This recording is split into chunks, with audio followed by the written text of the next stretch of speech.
West Delaware Wrestling from KMCH Sports. Fox Wrestling brought to you by the KMCH Sports Boosters. Now, let's go Met side. Along with Roger Reed, here's Jamie Vasky. We've got sectional wrestling for you, as for many wrestlers in the state of Iowa, their dreams of becoming state wrestling champions start today, as in 2 weeks the number of total wrestlers will be trimmed down to 672 between 3 classes, and the road to Des Moines stops here in Manchester today. Good morning, everybody. Along with Roger Reed, this is Jamie Vasky. And Roger, it's that time of year again. We talked about it as we sat here in the first week of the wrestling season for the West Delaware Bob Murphy Invitational. Said it will go fast. We'll be at postseason time before you know it. And here we are. It's postseason wrestling for you, as we've got area schools here today. We've got 4 of them here today, as we've got Anamosa, Beckman, Monticello, and West Delaware. Other schools in here, Maquoketa and Dubuque, Wahlert. And what a day of action just in those schools. The seating meeting went well, got right through it, but Roger, it's all going to come out here on the mats here in just a few short hours. Well, you're exactly right, Jamie. This is one of the most exciting times of the wrestling season. We've got sectional wrestling. It's do or die time. You got to win that first round match to have a shot to qualify for the big dance. If you don't win that first round match, your season is most likely will end today, and you'll have to regroup and think about 2015 coming up. But I just get goosebumps, Jamie, about thinking about today and the intensity we're going to have in those finals and semifinal round matches. They're going to lay it out on the line. We're going to see wrestlers that are going to save nothing today. There's nothing to save for, and as a coach, that's what you go and you tell your kids, hey, there's no tomorrows. You gotta do it today if you want a chance to advance. And we're going to see some intensity. We're going to see some great action. We've got a really nice sectional here with 8 ranked wrestlers. Got a couple of good teams. West Delaware, of course, comes in here with an outstanding team looking to advance to those regionals on Tuesday night. Wahlert comes in here with 3 ranked wrestlers, and they finished in a very solid, I think they finished 6th last weekend at the MAC. So they've got a balanced team. So it looks like for the team title here, it's going to be a 2-pony race. But you know what? It's about more than that. It's about individual wrestling and getting yourself to the district next week, and then getting yourself to the state tournament 2 weeks from today. Absolutely. We'll go over the format here before we talk about the other sectionals that we'll be keeping an eye on today. As what they're going to do is, for time limits, they're going to wrestle this first round. There's 8 first-round matches here, and that's it for this first round. So they're going to wrestle them on one mat. They'll start wrestling on mat 2, and when that match comes to a conclusion, they'll move over to mat 1, wrestle the other one, and just keep rotating back and forth, but just having one mat going at all times. Then we'll get into the semifinal round and go 2 mats. In Class 2A, the other sectional that we're going to be watching today is the sectional number 3 in Class 2A at Independence, as the Mustangs host a sectional in their new gymnasium today.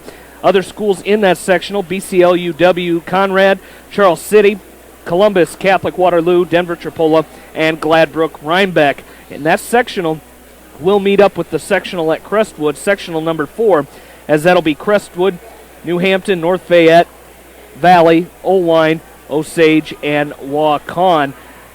And that district tournament will be held at New Hampton. The sectional we're at here today, next week we'll wrestle at districts at Central DeWitt, as the other teams in that sectional wrestling at Davenport today is Davenport Assumption, Comanche, Central DeWitt, Louisa Muscatine, Northeast Goose Lake, and West Liberty.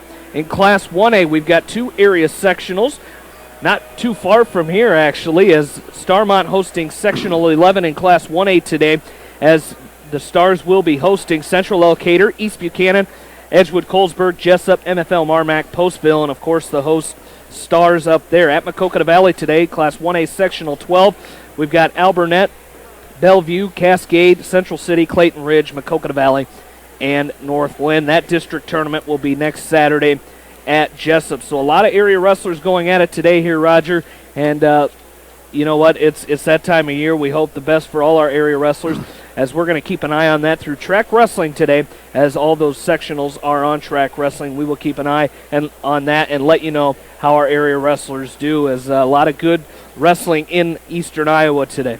Well, exactly right. You know, you look at the independent sectional, and then they're paired up with the New Hampton sectional. That has always been a dogfight in the Northeast Iowa. But Jamie, these two sectionals that we've got here, this sectional here at West Delaware and its sister sectional at Assumption today, you're talking about 20 ranked wrestlers are going to bang heads next week, and you've only got, you're only going to have 28 state qualifiers. There's going to be some outstanding wrestlers that may be home. If they don't wrestle well today, if they don't prepare for one match at a time, and again, as a coach, you're talking about one match at a time. It makes no difference to think about that final match if you can't get through that opening match today. Absolutely. And then, of course, our wrestling coverage will continue next Tuesday night. If West Delaware finishes first or second in this sectional here today, they will host a regional duel. There will be a regional duel here in Manchester on Tuesday night, as I'm not sure the start time. Is that a 6 or 6:30 start time? Yeah, I think that's a 6 o'clock because there's going to be 3 duels. Yep. So we will have that for you Tuesday night right here from the Seedorf Gymnasium if our area schools finish in the top 2. And then, of course, Wednesday night, Roger and I will make the trip down to Pleasant Valley, as starting at 7 o'clock, we've got Western Dubuque wrestling for you, as the 10th-ranked Bobcats travel to Pleasant Valley to take on the 6th-ranked Spartans down at Pleasant Valley. We'll make that trip, as we've done. We enjoy watching the Bobcats compete down in their regional duels. We've covered them I believe this will be the 3rd year in a row. They had a year in there where we covered them at Cedar Rapids Prairie, but Coach Cleary and his staff are excited. They want to have the thing he's stressing right now is making sure he's got a healthy roster for the district tournament. So if it comes down to Pleasant Valley, like we saw last year, if he had kids that weren't 100%, he wasn't going to risk their chance of making it to the state tournament on Saturday. He sat him out in that regional duel, but he's, as far as we know, he's got a healthy squad moving into the district tournament next Saturday, as they will host that district tournament in Epworth. We're going to take a break for our national anthem and come right back. You're listening to high school sectional wrestling tournament coverage on Mix 94.7 KMCH. And welcome back to the Seedorf Gymnasium, as we are set for wrestling action, as the West Delaware Hawks, the Beckman Blazers, Anamosa Raiders, Monticello Panthers. Feel like I'm missing one here. I think I got them all. I think I listed them all there. So we're ready for action, as we're going to wrestle on one mat, as we mentioned, as we take a look at the brackets. Our first round matches is we'll take a look at all the brackets, because I don't think we have one. Well, we do have an area matchup first up right off the bat, as at weight class 106, just one area wrestler. That's Will Marsh from Anamosa. He has a first round bye.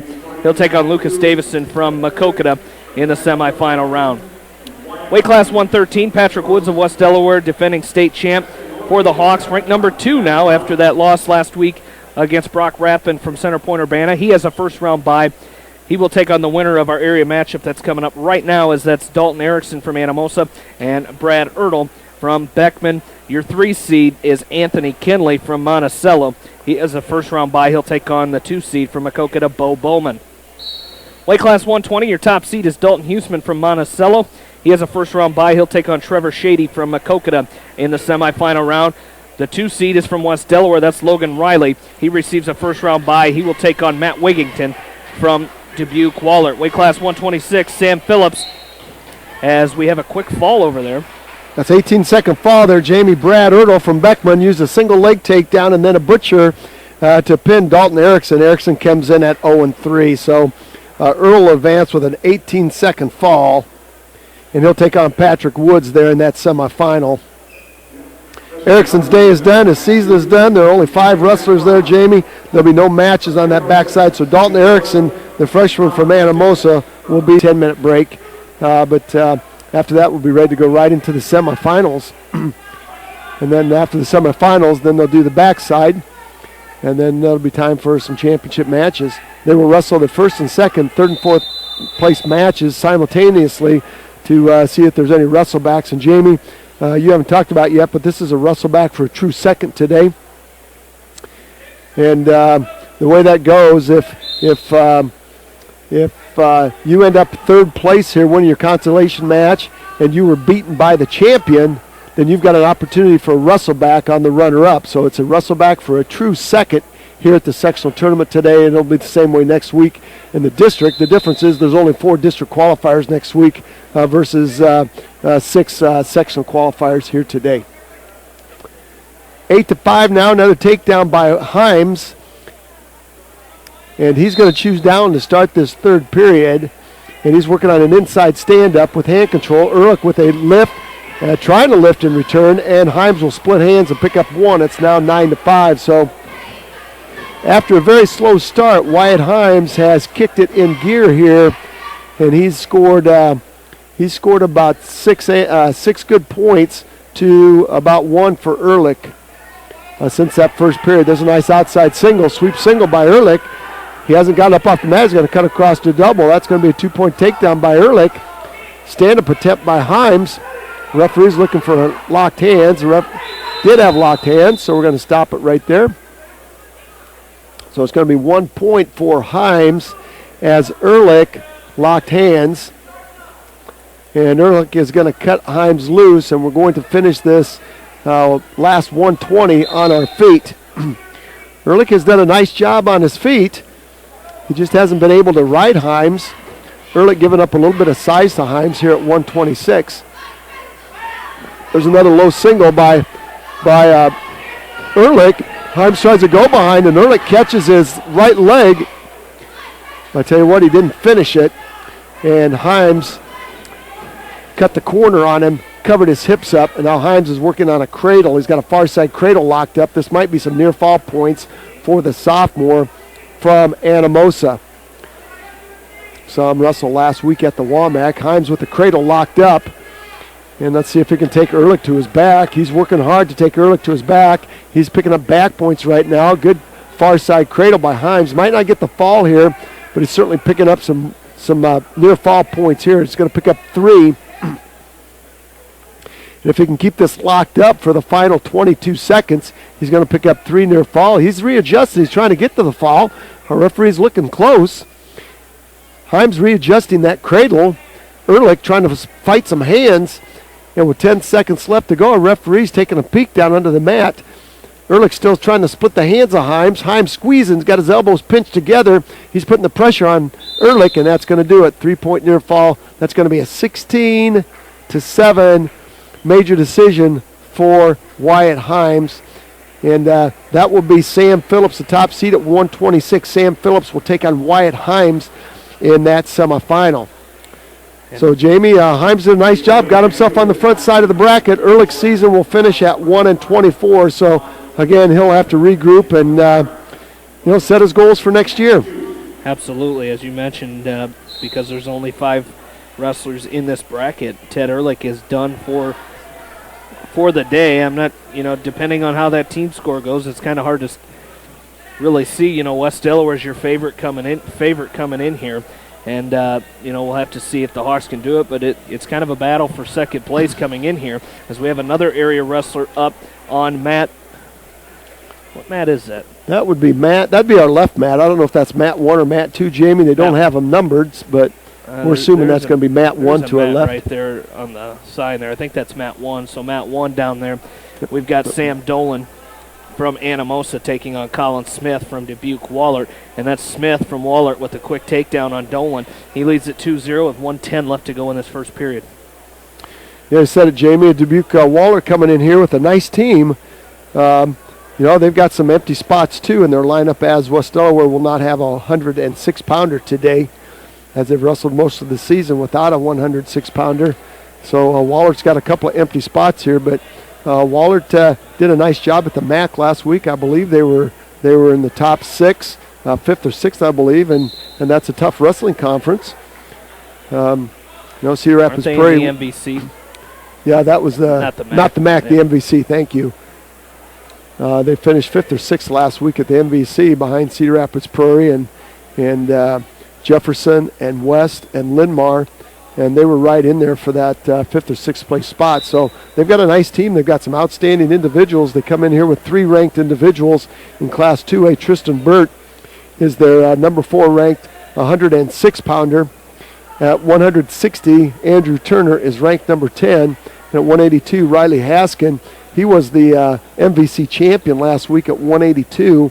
He comes in at rank number 8. And then they've got an outstanding 170-pounder in Wesley Haynes.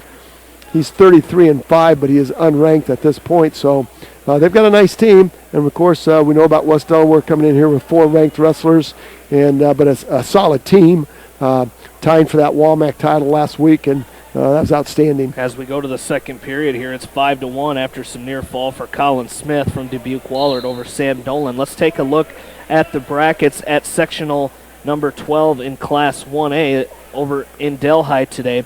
As weight class 106, Brock Henderson from Northland is your top seed. He has a first-round bye. He will take on Greg Getzko from Maquoketa Valley, who was won by fall in 16 seconds in the first round.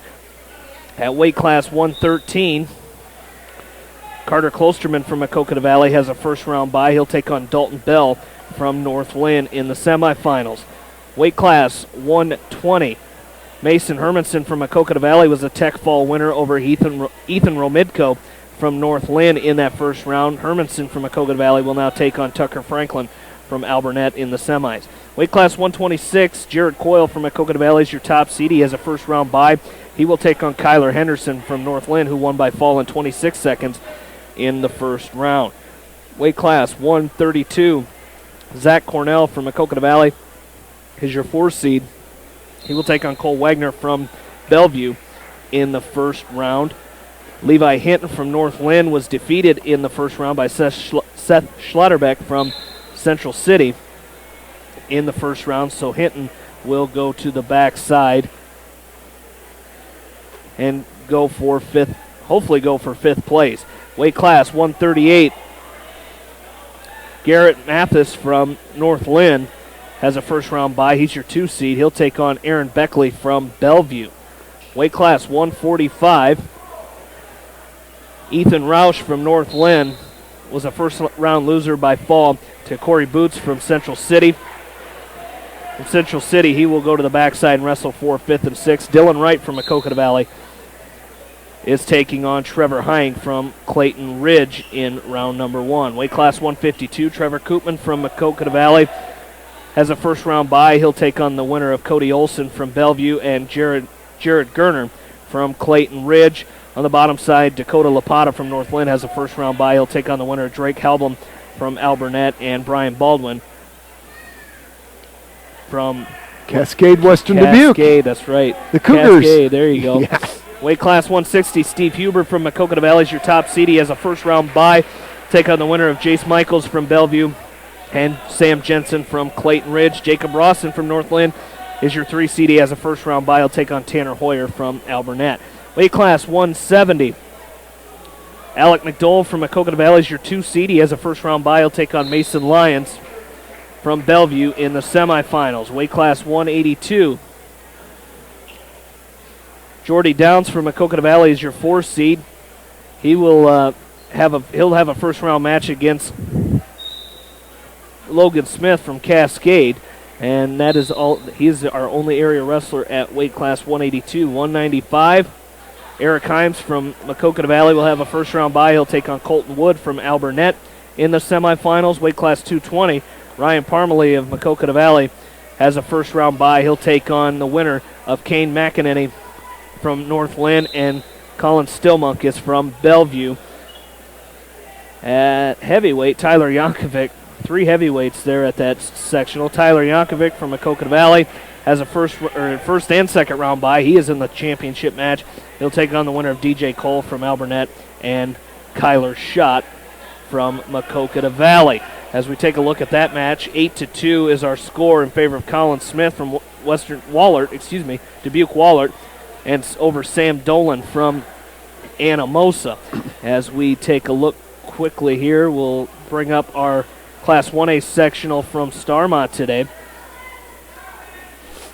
Jamie, Sam Dolan, while you do that, Sam Dolan's doing a nice job riding Smith. Smith looks like he's going to sit on that 8-2 lead and we'll see what happens. At weight class 106, Cody Cleve from Starmont's a first-round winner over Alfonso Vasquez from Postville. Cleve is in the semifinals. He'll take on the winner of Brian Kramer from East Buchanan and Dylan Loomer from Jessup. And at the bottom side, your 2 seed is Mike Jones from Edco. He has a first-round match against Tom Sherbrowne from Central Elkader. There you go. Thank you, Central Elkader. Weight class 113, Carter Alvis from Edco is your top seed. He'll have a first-round bye. He'll take on Brady Maurer from Wapsie Valley in the semifinals. For Starmont, John Gilson is your 3 seed. He has a first-round bye. He'll take on Gannon Cook from East Buchanan, who was a winner by fall in the first round. That'll be a semifinal match between Cook and Gilson. Weight class 120, Jake Hewins from Starmont has a first-round match. He will take on Kyle Decker from East Buchanan in that first round. The winner of that one will take on Blaze Grodeget from Postville. Weight class 126, Kyle Keating from East Buchanan is your 4 seed. He has a first-round match with Jacob Clark from Jessup. David Hayes from Starmont is your 3 seed. He has a first-round match against Ted Hilgerson from Central Elkader. And Joe Meisner from Edco is your 2 seed. He has a first-round match against Willie Martinez from Postville. Weight class 132, Dusty Decker from East Buchanan is your top seed. He'll take on Christian Bird from Starmont in the first round. And that is the only area wrestler, 2 area wrestlers that we have at that weight class. Well, Jamie, with 2 seconds left here, that's a nice job by Colin Smith from Dubuque Wahlert. He's gonna pick up a 2-point reversal at the end of this match, and he's gonna defeat Sam Dolan by a score of 11-2. So Smith will move on. Jordan Barker, who's your top seed at 145, will now take on Colin Smith. And again, only 5 wrestlers in there. So the freshman from Anamosa, Jamie, we will not have that many backside matches today. Sam Dolan from Anamosa, his season will be finished today. He'll wrap up his freshman campaign for the Raiders at 16-17. Smith will advance and take on Jordan Barker. Again, this is weight class 145. Down the bottom side, Ben Hageman from Beckman Catholic and Tim Tutton on the bottom half of that. That's 2 and 3 seeds at 145. And up now, we'll keep an eye on this match. Randy Von Buren from Anamosa taking on Miles Wernemont from Dubuque Wahlert. I keep wanting to say Western Dubuque. It's Dubuque Wahlert. Weight class 138 in the Starmont sectional today. Sawyer Amling from Edco is your top seed. He has a first-round bye. He'll take on the winner of our area matchup between Kyle Wessels of East Buchanan and Hunter Bachtel from Starmont. At weight class 145, Edco's Caleb Payne will have a first-round match against Hunter Fletcher from MFL Marmac. And the winner of that will take on the top seed Ethan Kleitch from Wapsie Valley. And Michael Neighbor from East Buchanan is your 2 seed, as he will have a first-round match against Ahmed Abduhali from Postville. At weight class 152, Tanner Payne from Edco will have a first-round match against the top seed Brandon Ackerman from Wapsie Valley. Your 2 seed is Jet Hewins from Starmont. He has a first-round match against Trevor Mosier from Central Elkader, and Jacob Schmidt from East Buchanan has a first-round match against Nolan Newhall. Weight class 160, Chance Cook from East Buchanan is your 4 seed. He has a first-round match against Juanito Vega from Postville. On the bottom side, Jamie Nefsker from Edco has a first-round match against Riley Murray from Jessup. Weight class 170, Colton Wegman from Edco has a first-round match against Aldo Gonzalez from Postville. Your 3 seed Brennan Murphy from East Buchanan has a first-round bye. He'll take on Matt Cook from Starmont, who also has a first-round bye. At weight class 182, Griffin Sabalka from East Buchanan has a first-round bye. He'll take on the top seed Nathan Howe from MFL Marmac. On the bottom side, Brady Helly from Edco has a first-round match against Tanner Walker of Postville. Weight class 195, your top seed is Tyler Hoffman from East Buchanan. He has a first-round match against Christian Bumgarner from Wapsie Valley. And on the bottom side, your 2 seed is Chase Peterman from Starmont. He has a first-round match against Levi Hansmeyer from Postville. At weight class 220, Niall White from East Buchanan has a first-round bye. He'll take on Braid Miller from MFL Marmac in the semifinals. And at heavyweight, just 2 wrestlers at heavyweight today, as we will see Gatlin Keener from MFL Marmac taking on Jordan Lentz from East Buchanan. There's your district qualifiers right there at 285, Jamie. Your 2 district qualifiers. Lentz from EB is only a sophomore. He's going to be a district qualifier. As we'll get you, Roger will bring you up to date. Yeah, we got Warnemont from Waller Catholic taking on Von Barron from Anamosa. Von Barron's up 4-1, but I'm telling you what, Warnemont is working a cross-body ride on the right side of Von Barron. He had a 1,001 count for tilt points, but he rolled through. Warnemont now getting his hips off to the side. Von Barron trying to keep his hips up and get his right arm through and maybe pick up a 2-point reversal. We've got a minute left to go in this second period, and it's 4-1 in favor of the junior from Anamosa, Randy Von Barron. As we take a look at the Independence Mustangs in their Class 2A sectional number 3, Jacob Wolf from Independence has a first-round bye. He'll take on Nate Lasher from Charles City, I believe. I got to remember who's all at these. I don't have that one written down there for you, Jamie. It'll be Charles City, so that'll be a semifinal round match. Weight class 113, it'll be Mitch Evans from Independence taking on Micah Doro from BCLUW in the semifinals. Weight class 120, Drew Davis from Independence has a first-round bye. He'll take on Ethan Earhart from Gladbrook Rhinebeck in the semifinals. 126, Tanner Erickson Dale is your 2 seed. He'll have a first-round bye and take on Austin Willett from BCLUW in the semifinals. Weight class 132, Peyton Olting from Independence had a first-round match. He was pinned in 1 minute 43 seconds by Mitch Miller from BCLUW, so Nolting will go for 5th and 6th place as he will take on Cale Capriva from Gladbrook Rhinebeck. Weight class 138, Luke House from Independence had a first-round match against Omar Martinez and was pinned in 2 minutes and 47 seconds, so Luke House will go for 5th and 6th place as he will take on Curtis Stabenow from Denver Tripola. Weight class 145, your top seed Chase Straw, 41-0, ranked number 1 in the state, has a first-round bye. He will take on Mitchell Schaefer from Columbus, or Waterloo Columbus, in the semifinals. Weight class 152, Jake Jewell from Independence has a first-round bye. He will take on Michael Milius from Denver Tripola in the semifinals. 160, Nick Holt from Independence is your top seed. He will have a first-round bye and take on Hunter Morehouse from Waterloo Columbus in the semifinals. Weight class 170. Zach Kramer from Independence is your 3 seed. He has a first-round match with Parker Brown from Gladbrook Rhinebeck. The winner of that will take on Dylan Meister from Denver Tripola. Weight class 182, your top seed and ranked number 3 in the state, Kyle Fank from Independence has a first-round bye. He'll take on the winner of Dimitri Strobin from Gladbrook Rhinebeck and Jacob Haig from Waterloo Columbus. Weight class 195, your top seed is Matt McMillan from Independence. He has a first-round bye. He'll take on the winner of Slade Weger from Gladbrook Rhinebeck and Jake Siddell from Waterloo Columbus. And weight class 220, your 2 seed is Jason Grover from Independence. He'll have a first-round bye and take on the winner of Aaron Malloy from Charles City and Mason Clausen. We'll go Clausen. Mason Clausen from Waterloo Columbus. And your heavyweights, your top seed is Mitch Zaleski from Independence. He has a first-round bye. He'll take on the winner of Brody Tupy from Charles City and Jacob Walters from Gladbrook Rhinebeck. So that's a look at all the brackets. We'll keep you up to date with that as the day continues. Right here in front of us, Randy Von Buren leads at 12-2 over Miles Wernemont from Dubuque Waller. And Jamie, there's been some unbelievable scramble situations in this match, and Randy Van Buren playing the cat, coming with his feet up, or his feet down and his body up.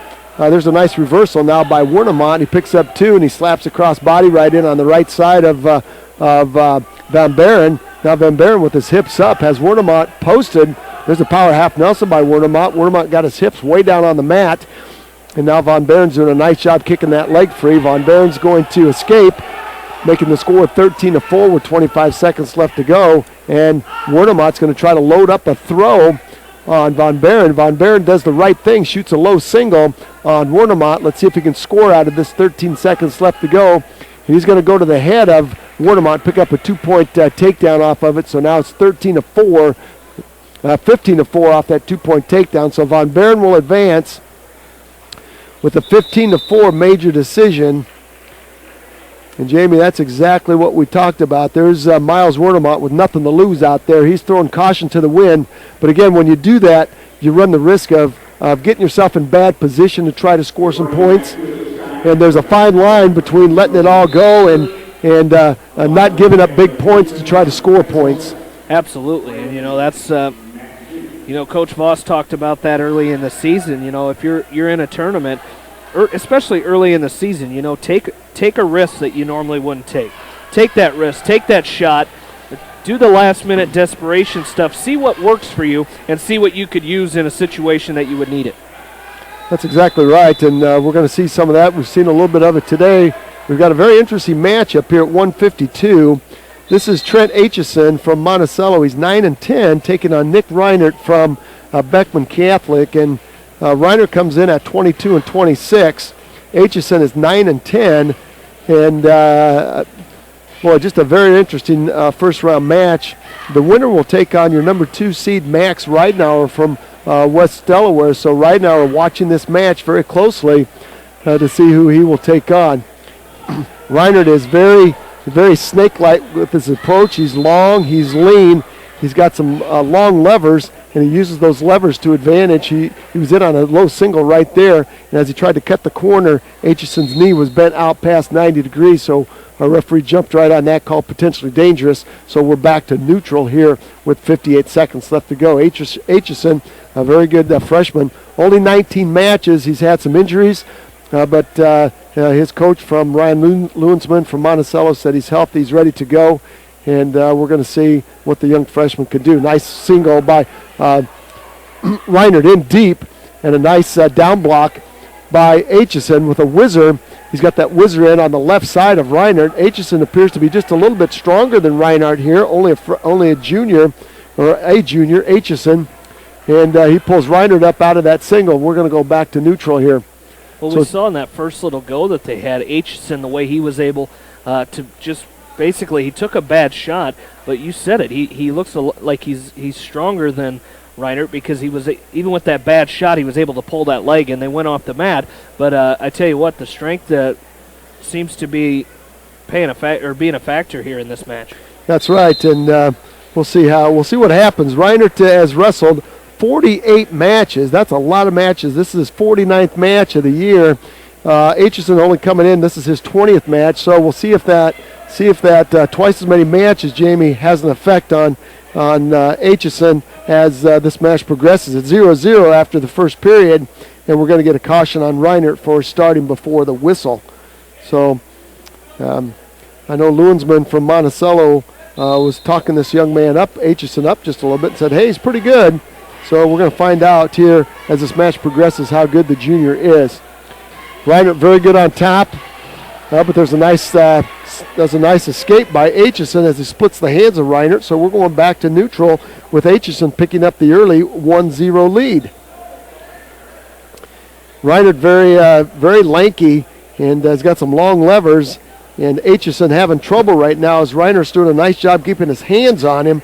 And Jamie, we've seen that before. We've seen tall, lanky wrestlers. If they can get their hands on your head or on your shoulders and keep you pushed away, that's very difficult to penetrate. Yeah, it really is. And, we've seen, Scott Taylor can do that to kids. He can really frustrate somebody because he keeps his hands out and he doesn't let his opponent get in on you. And that, like you said, that really frustrates an opponent when he can't do what he wants to do. Well, there's Reinert in on a nice high crotch, and he's got Aitchison up off the mat. There's a lift and return by Reinert, and he picks up 2. Aitchison tried to muscle his way out of that, but Reinert was in way too deep on that. And Reinert, what I liked about that, Jamie, got his hips underneath and was able to get Aitchison up off the mat. So the hips of Aitchison, once they're up off the mat, doesn't matter. There's a nice chicken wing on the right side by Reinert. He's got an inside wrist on the left, and he's trying to crank Aitchison over to his back. 36 seconds left to go. Reinert now is applying a lot of pressure to the left side of Aitchison with that chicken wing on the right, inside wrist on the left. Now maybe a half Nelson on the left. Aitchison back up to his feet. It's 2-1 in favor of Reinert. Knee slide and off the edge of the mat. Aitchison got up to all fours, hit a knee slide, trying to get to a stand-up. And we know Nick Reinert is in great condition, Jamie. He won some matches last week at the Womack just because of his condition. Yeah, we saw a good match with him and Max Ridenour last week that really was going both ways. You know, right after Ridenour had a close match with Randy Von Buren, he came back and got a win over Ridenour. So you know he's tough. His conditioning's there. He can go a full length or go a full match here. So he's going to be ready for this third period. Well, that's a nice escape by Aitchison at the end of the second period. So this thing is knotted up at deuces right now, 2-2. This is weight class, first round match of weight class 152 with Nick Reinert from Beckman Catholic taking on the Panther from Monticello, Trent Aitchison. So it's going to be Reinert's choice. He's going to choose down. Aitchison's going to go up on top and ride the left side. There's a nice tight waist by Aitchison. Tight waist on the right and inside wrist on the left, and he's cranking Reinert. He's got Reinert's head and chest down right now. Reinert does a nice job posting his both arms now. Good hand control by Reinert as he tries to come to a stand-up of his own. Aitchison applying a lot of hip pressure, keeping the weight forward on Reinert. So Aitchison doing a nice job, Jamie, keeping the weight on the hands of Reinert.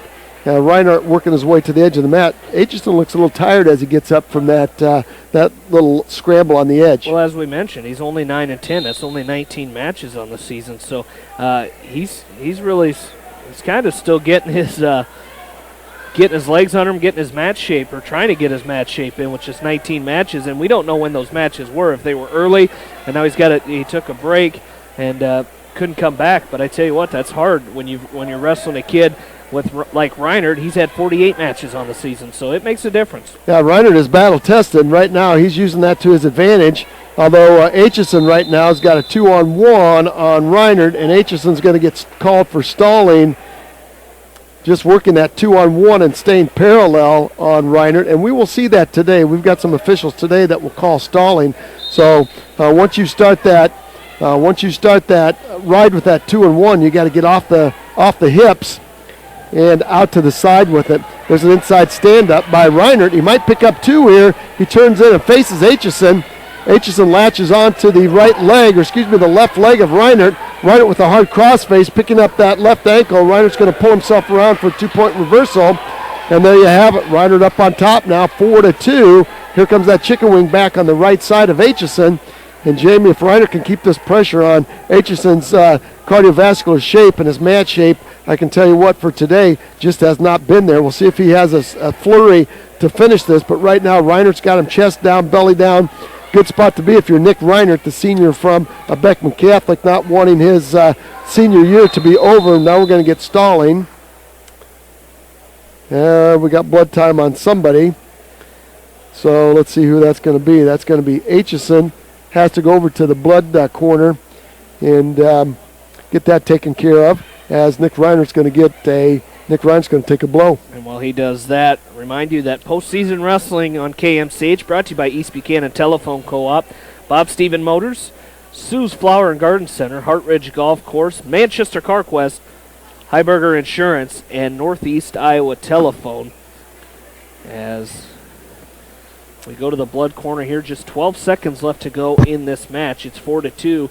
Our match on deck is going to be another area matchup, as it's going to be Logan Kutch from Beckman taking on Daniel Huseman from Anamosa. We saw both of those wrestlers last weekend at the WAMAC tournament. As they still are looking at Trent Aitchison, I think they got the bleeding stopped. Get him cleaned up right now. We'll take a short break and come right back. You're listening to Sectional Wrestling from KMCH Sports. And welcome back to the Seedorf Gymnasium. As we took a break, we just came back to action. It's now 4-3 as Aitchison with a quick escape. Got a single leg on Reinert, but they went off the edge of the mat. 1 second left to go. And all Reinert has to do is take a couple steps back, and the match is over. Reinert is going to win that match 4-3, and he will move on to take on Max Ridenour from West Delaware. And Roger, we knew you had to figure, after as much time as they spent in that blood corner, I'm not saying they were stalling over there, but that definitely helped Aitchison, as he had a bloody nose. They got it stopped, but then they had to clean him up. It gave him a little bit of a breather. He came right out and did a great job of getting the escape and almost a takedown there. Well, he had that single up in the air, and the mistake he made there, Jamie, is he didn't pull that single back in and try to back trip Reiner. He took Reiner in a straight line right off the edge of the mat, and Reiner did a nice job. Again, that length is tough to wrestle, and Reiner showed why that length. He used that length to his advantage. So he will move on with a hard-fought 4-3 win over Trent Aitchison from Monticello, and that'll be a fun match between Max Reidenauer from West Delaware and Nick Reiner. And Aitchison will move to the backside, and he will take on Miles Wernemont from Dubuque-Wahlert for 5th and 6th place. Well, and Jamie, that will be the only 5th and 6th place match. I believe there's only one full bracket here today, so that will be the only 5th and 6th place match on the backside. So that will be a long time from now. That's one round you basically eliminate with just one match. Well, we've got Logan Kutch taking on Daniel Hussman from Anamosa. Hussman comes right out. He's 7-18 coming into the tournament.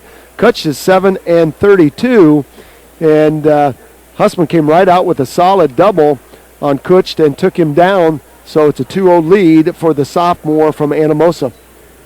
Again, only 5 wrestlers in this weight bracket, so the loser's season will be over. The winner of this match will take on top-seeded and number 2 ranked Jake Voss from West Delaware. Again, on the bottom side, you've got Andrew Turner from from Wahlert Catholic and Logan Mayberry from Maquoketa. That's going to be a very interesting match there, Jamie. Logan Mayberry came back to pick up 3rd in the WAMAC last week. He lost to Voss in the semifinals, but he picked up 3rd in a tight match. So he's a Mayberry from Maquoketa, and I'm telling you what, the Mayberries from Maquoketa know how to wrestle, so that's going to be a great match. Turner is ranked number 10. He's 31-8, but Mayberry's 27-6. So it's going to be that's going to be a fun match.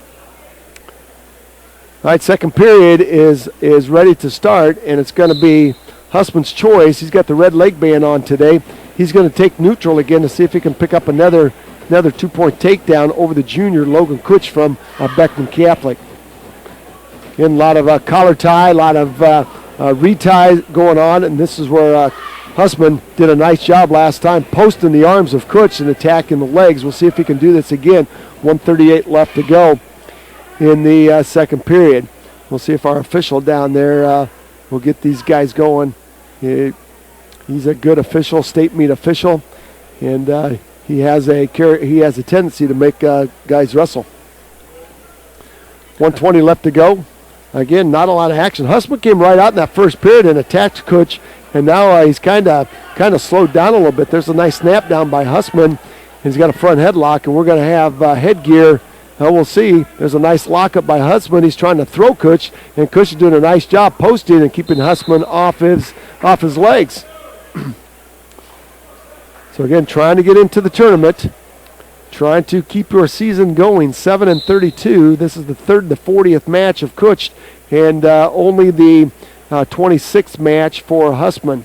So again, Coach Kevin Hogan battle testing his Blazers with a lot of matches through the course of this year. So we'll see if that pays off today. Again, at stake today is a chance to go to districts. Districts next week for this sectional will be at DeWitt in the Sabre Gymnasium, as they will take on the sister district. Will be the Assumption sectional. The sister sectional will be the Assumption sectional, and over 20 ranked wrestlers potentially at that district next week. So a lot of outstanding wrestlers in Class 2A. Jamie, I would say the premier districts, or the premier sectionals would be, or the districts would be the district next week, and then that district at New Hampton. Absolutely. As you know, you look at that one in New Hampton next week, and I tell you what, we really got to hope that the Independence Mustangs really turn it up next week at that district meet. They got to get through today. As unfortunately they've already got a couple guys that won't be making it to that district meet. But you look at that one next week, and you're going to throw Independence, Crestwood, New Hampton, Osage, and Waukon up in the same district. I tell you what, that probably takes the cake for one of the toughest. Well, I think you're right. When we were coaching at Starmont, we were in Class 2A. We always felt if you could get out of that district, you had a good shot of placing at state, and more often than not, that was the case. So the Mustangs will have their work cut out for them, and they'll have to make sure that they take one match at a time and wrestle tough today. 1:27 left to go. Not much action in that second period, and the same for this third period. Hussman is hanging on to that 2-0 lead. And I'll tell you what, if Logan Kutch could tap and go and pick up a 2-point takedown, this might be a different story. At least it'll be tied up. Hussman made that first takedown look very easy, but he hasn't come back to that shot at all. He's been content just to tie up and collar tie and push and shove and reach for shots instead of stepping. That's the whole thing, Jamie. Kutch is just reaching. If he would take his hips down to that leg, he might have a good shot at picking up a single. Yeah, he would. And, that's the last minute of this match is going to be very interesting because, Kutch is coming in here. He knows that his season's on the line right here. And Huseman, he's looking to just hang out here for this last minute. So, it's going to be quite a flurry here in these last 30 seconds. Now we've got 35 seconds left to go, and there's a single. Now we're going to get warning against Hussman. There's a single by Kutch, and Hussman finds the edge of the mat. That's the shot that he needs. Logan Kutch, that's the shot that he needs. Hussman comes right at Kutch right now in a double underhook, and let's see if he's trying to throw him. Hussman, if he had a headlock, now would be a great time to hit a headlock. Hussman came to that double underhook, and I tell you, if Kutch had a headlock, Jamie, that'd be a great opportunity for some pressure. He basically is saying right now, you're going to call me for stalling? I'll show you to the official. He's getting in there and pushing, and he's still looking for the big points here. And Coach Hogan offering some encouragement to Kutch, but tell you what, there's a shot by Hussman, and that was just I think a shot to tell the official I'm not stalling anymore. This match is going to end, and Hussman's going to hang on to a 2-0 lead. After that match started with a lot of flurry, it's slowed down, and Hussman's going to advance, the sophomore from Anamosa. He will take on number 2 ranked Jake Boss, who's your top seed at 160. So after a lot of action, it kind of slowed down, and that's where you had it. Kutch had an opportunity for a couple of shots there. Again, reaching instead of taking his hips in, and you got to take your hips. So Logan Kutch will be done for the day. As again, only 5 wrestlers in that weight class, so he will finish in 5th place today. So Logan Kutch will be done. Well, we're going to move up to weight class 182, and we've got another area matchup. Anamosa's Dylan Wood, a sophomore, coming into the tournament at 9-21. He's taking on Luke Knipper, the junior from Monticello, who's in the tournament at 14-24. And again, only 5 wrestlers in weight class 182. So the loser of this match will be done for today. And we've seen that only one fifth and sixth place match will happen today. That Jamie, the numbers down a little bit, but when we get into this semifinal round and final round match, the quality of some of these final matches are going to be very, very, very, very good.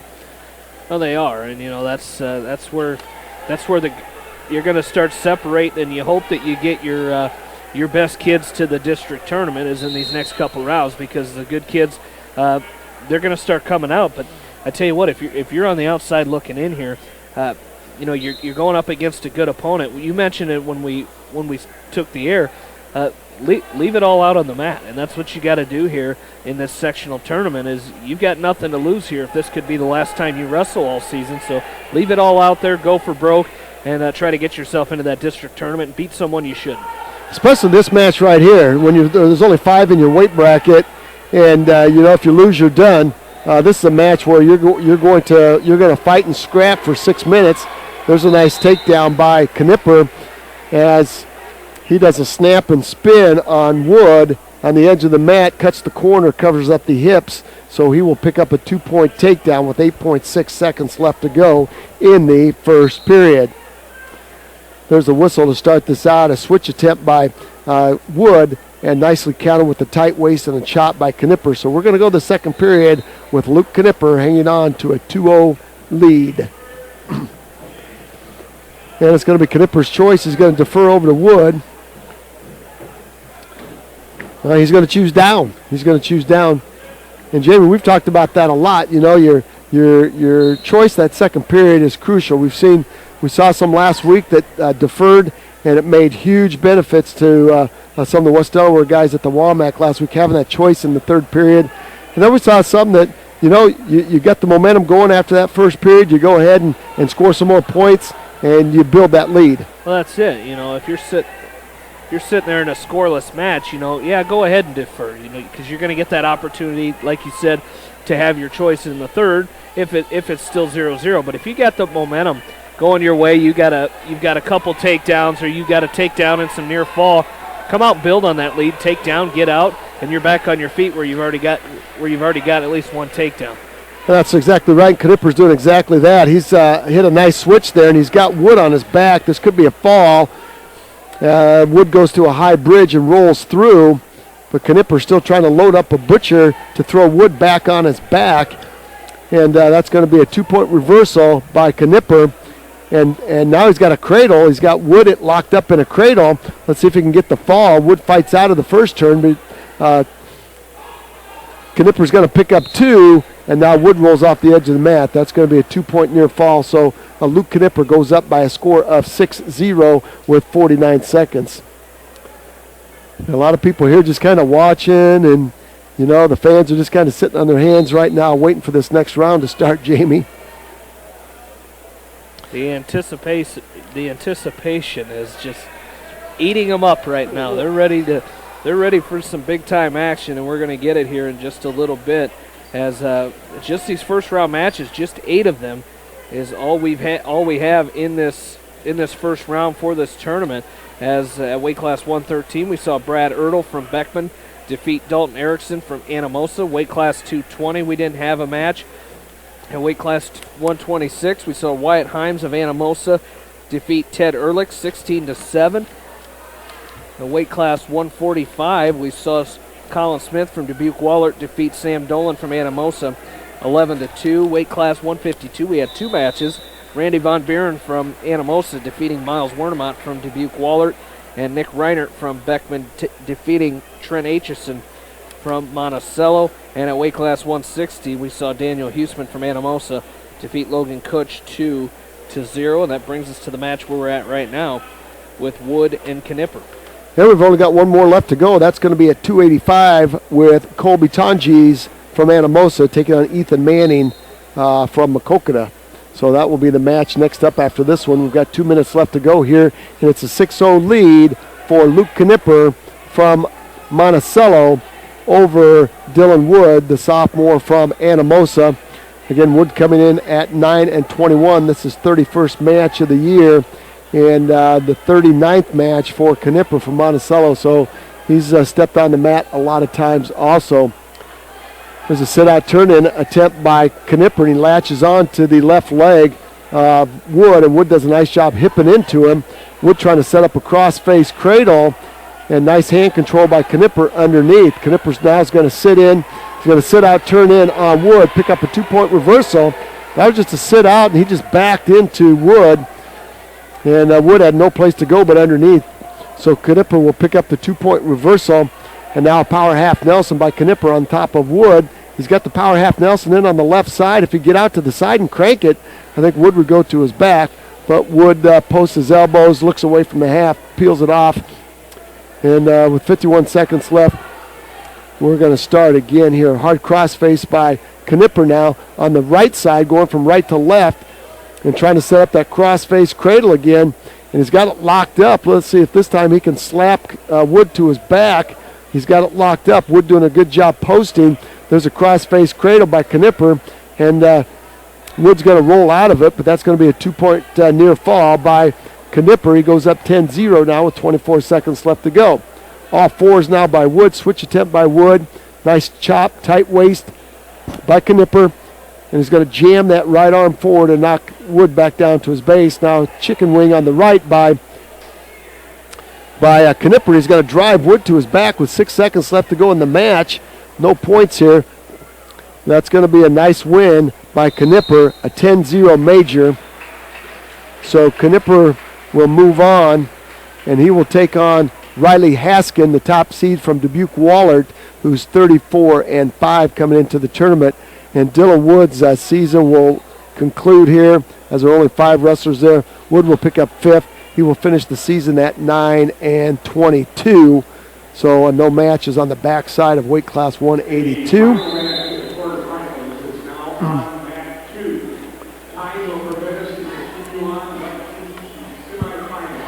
So we're going to go right in. So we're going to go right into weight class 106. And we'll have Will Marsh taking on Lucas Davison. So Jamie, here we go. It's going to get wild and crazy here this next hour or so. This is Colby Tonjes. He's 12-19 for Anamosa. Oh, there's a nice headlock by Ethan Manning, the freshman. And he picked up illegal. Had a legal headlock as he missed the arm. But I'll tell you what, that got the Maquoketa fans off their feet. Manning coming in here is 5-17. He's only a freshman. I'll tell you what, Tonjes is a mountain of a man, Jamie, and that was quite a headlock by the freshman. We saw Tonjes throw a headlock just like that last week against Stevie Henry. So I tell you what, I think he's sitting here thinking if Manning wants to go to the headlock game, I threw a pretty big headlock last week, and I'm ready to go again. Right, if you're Ethan Manning from Maquoketa, you have nothing to lose at all. There's a nice bull rush, single leg takedown by Tonjes. Tonjes is only a sophomore, Jamie. He's got some potential there for a heavyweight. He's solid. You know, I'm not sure how strong he is, but he certainly has the size coming in today. I have the skinny on him. Let's. There's a throw by Tonjes. Manning's on his back. The referee, there's going to be the fall right there. Tonjes from Anamosa tips the scale at 270.1. He's the biggest of our heavyweights today. So Tonjes will win by a fall. I'll tell you what, I like the scrapability of Ethan Manning, Jamie. He had nothing to lose. Came out and tried to throw that headlock. It's too bad he didn't get an arm in there. Absolutely, and he's probably going to be sitting back thinking of that right now as his day is going to be done. But Tonjes going to move on. He's going to take on the top seed Daniel Pike from Monticello. And Ethan Manning will finish the year at 5-18. We're going to move right into the semifinal round here, and up for West Delaware is going to be Patrick Woods at weight class 113. And you mentioned on weight class 106, we got Will Marsh from Anamosa. We'll be taking on Lucas Davison from Maquoketa. And Patrick Woods is taking on Brad Ertl from Beckman. He's got a nice butcher on Ertl, Jamie, and this could be a fall by Woods as he scored a takedown on a sweep single, and then he cut Ertl loose. He took him down. There's the fall right there. They don't have our board. They don't have the time up there, but Woods is going to win by a fall in the first period. So probably somewhere around 28 seconds or something. 25. That's a good start by Woods. So Ertl now will go to the consolation match. And he'll take on the loser of Anthony Kinley and Bo Bowman from Maquoketa. So, Jamie, that's what you like to see out of Patrick Woods. Come out, take care of business, get the job done. Because the last time Patrick wrestled, he lost that match in the championship against Brock Rathman of the Walnut Conference. So, I know Patrick is going to be hungry to get that match back. So he's not going to, he's got to come out here and take care of business in the sectional and district tournament. Well, down on the far side, we got 106 left to go in the first period. They've got period 4 up there, Jamie. They've got to flip that on the scoreboard. That's period 1. This is Will Marsh and Lucas Davison. Will Marsh from Anamosa. That's going to be a takedown by Lucas Davison on Marsh, so he will go up. He will go up early, 2-0. He's got a cross body right in and a cross face from right to left. Now reverse half Nelson by Davison. He has Marsh on his back. And this could be a fall by Davison if he tees out. And the match out in front of us, Anthony Kinley from Monticello. Anthony Kinley from Monticello up early. We've got, that's going to be Kinley again, Jamie. This will be an upset. There's a fall in the far match with Lucas Davison in 1 minute and 40 seconds. So Davidson will advance, and he'll take on Burt, and Marsh will get, we'll have to wait and see, Jamie.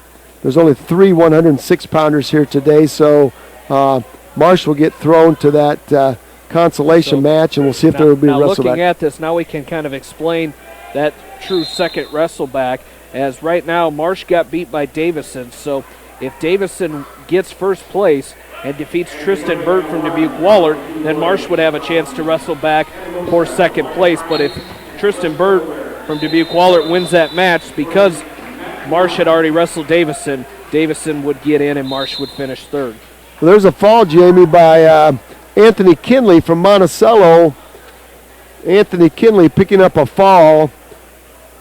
I did not see the time of that fall. You'll have it for us there in a minute. So Bo Bowman will get thrown to the bottom side, and he will take on Brad Ertl. And again, what we'll do after this round is over, Jamie, there'll be no backside. There may be a break. There may not be a break. But we'll see.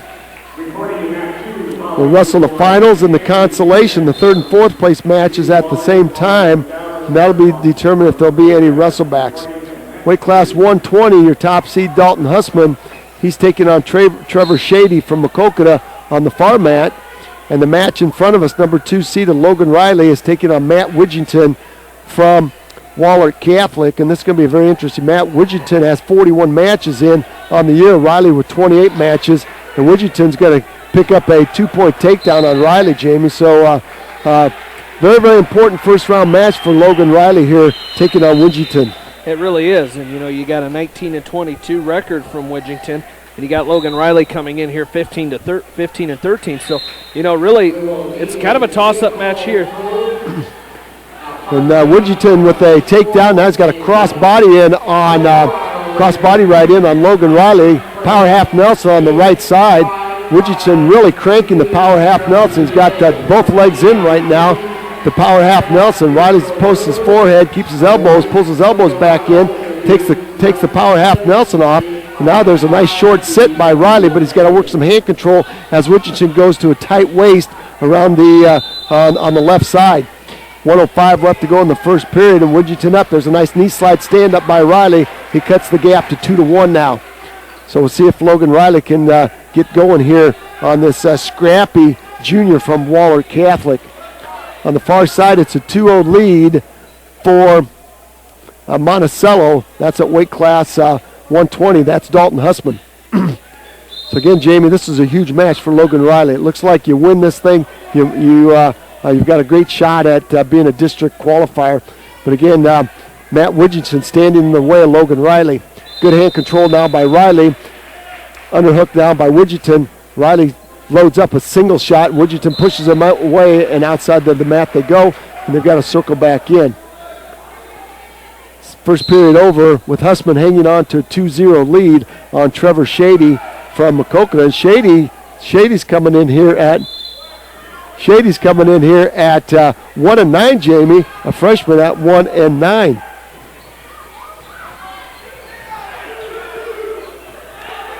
There's a go-behind attempt by Widgington, and a nice down block by Riley, and no points there.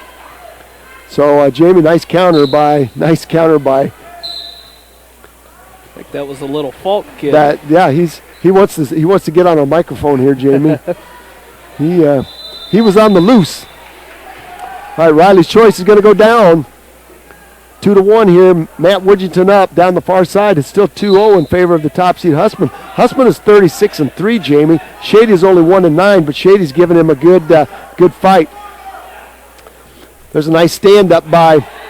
You got to be careful here. Logan Riley's giving up back points here as he got in a scramble. He tried to high leg over Widgington. And Widgington right now is picking up some back points on Logan Riley. Widgington trying to load up a reverse half Nelson. It's going to be a 3-point near fall by Widgington. He's going to go at 5-1 right now. We've got to make a correction here. Huseman and Shady were down here on mat number 2, with Huseman getting the fall down there. That is Bowman and Kinley. Okay, very good. 2-point reversal by Riley, Jamie. Close the gap at 5-3 now. So Hussman and Shady, that was a Hussman fall. Yeah, fall in 108. Okay, very good. So down on the far side, Down the far side, we have Kinley and Bowman. Okay. And right now, that is a Kinley lead 2-1. There's a tilt attempt by Riley. He's got that tight waist tilt on, 45 seconds left to go. Let's see if he can turn Widgington. He's in the second period. Now an inside wrist by Riley. Riley's still fighting. Widgington on all fours. Now down to his belly. Riley doing a nice job, applying a lot of pressure with that tight waist. Now a hard crossface by Riley. There's a tilt attempt by Riley. He's got Widgington on his back. There's two. He's going to tie this thing up. There's counting again. Riley's got a 2-point near fall. It's tied up at 5-5. 18 seconds left to go. Riley doing a great job up on top with the tight waist tilt. Now he's got a ball and chain. He's got the right arm of Widgington wrapped between his legs. And we're going to go to the third period unless Riley can turn him right now. 2 seconds left to go. It's going to be tied up 5-5. So hang on to your hats, ladies and gentlemen.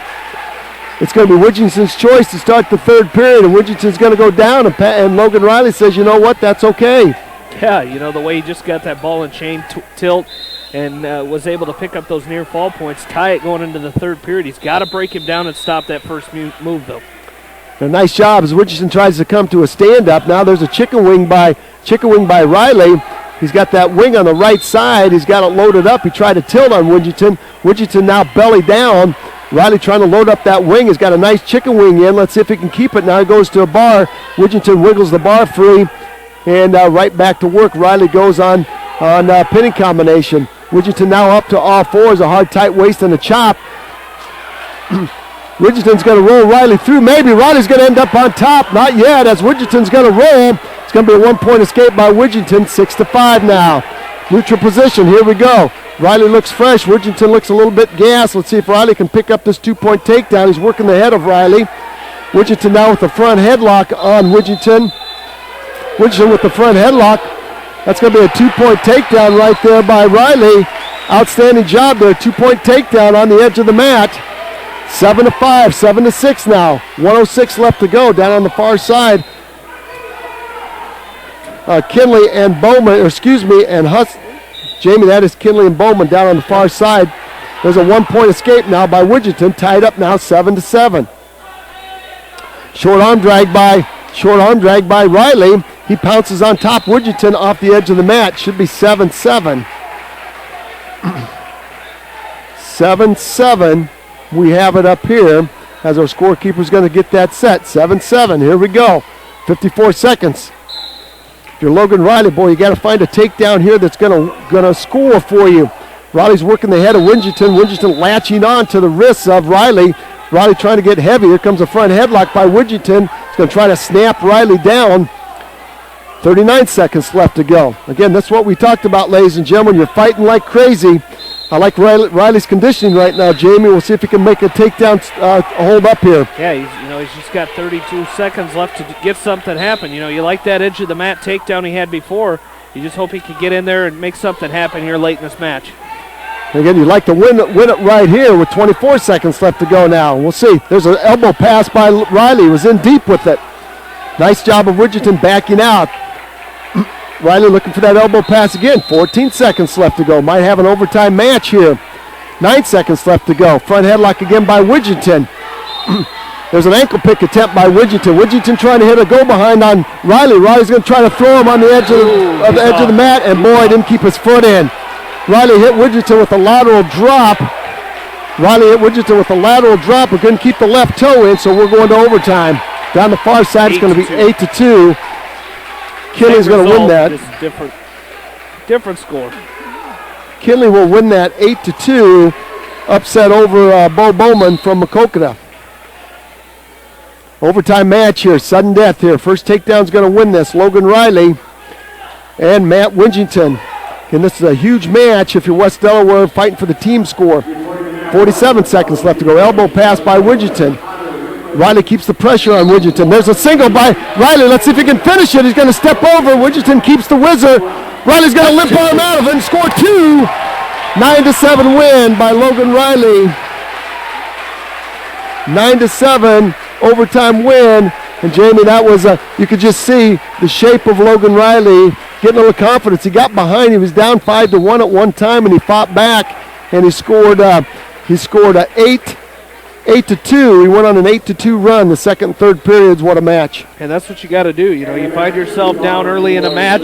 Don't get down on yourself. Come back and keep building, and that's what Logan Riley did. Got himself in there and won that match. Over on mat number 1 now, we've got Sam Phillips from West Delaware taking on Wyatt Himes from Anamosa. Phillips comes in here. He's a senior, 33-4. Himes is a sophomore at 7-20. And on mat number 2 is no area wrestlers in that one. That's Anthony Dudek from Dubuque Wahlert and Dallas Sturkup from Macokota. Jamie, Sam Phillips out early, 5-0. Now he's working on a chicken wing on Wyatt Himes on the right side. He's got the chicken wing locked up. Himes tried to roll out the chicken wing, and Phillips grabbed onto the wrist and went right to a bar. We'll see if he can turn this into a farmer. He's trying to scoop that arm. Now goes around the head and a half Nelson. He's going to scoop that arm of Himes, and he's going to throw Himes to his back. Nice position by Sam Phillips as he's got Himes on his back. There's a fall right there in 119. Phillips with a fall in 119. He will move on to that championship. And out in front of us, there's a Durkup fall. Durkup fall in 53 seconds.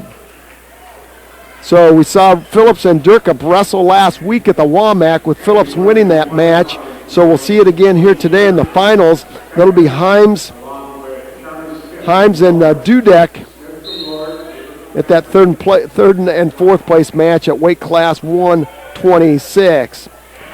Weight class 132 over on the far side, Grant Oberfell from Waller Catholic taking on Connor Wickman from West Delaware. And out in front of us, we've got an area matchup. Logan Rubner from Anamosa taking on Cody Feldman, the outstanding freshman from Beckman, who's having a great campaign his freshman year. He's 33-15.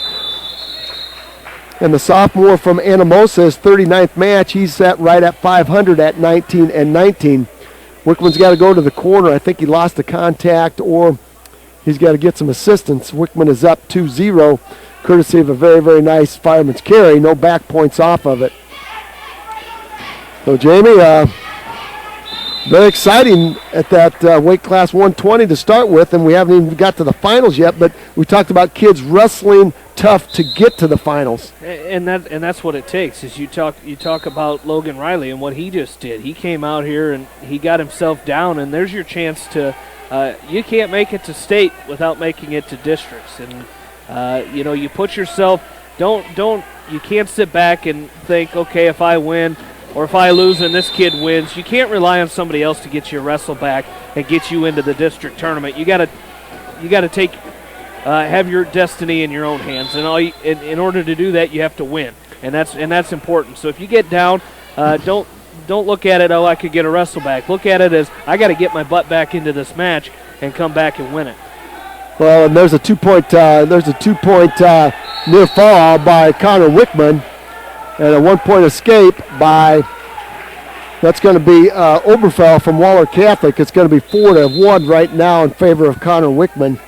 And Jamie, Connor Wickman was not very pleased on his effort last week at the WAMAC, so he's on a mission here today to prove that he belongs.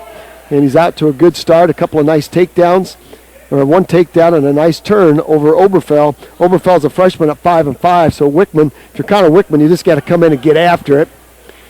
And a long shot by Oberfell, a reshot by Wickman, no points scored there.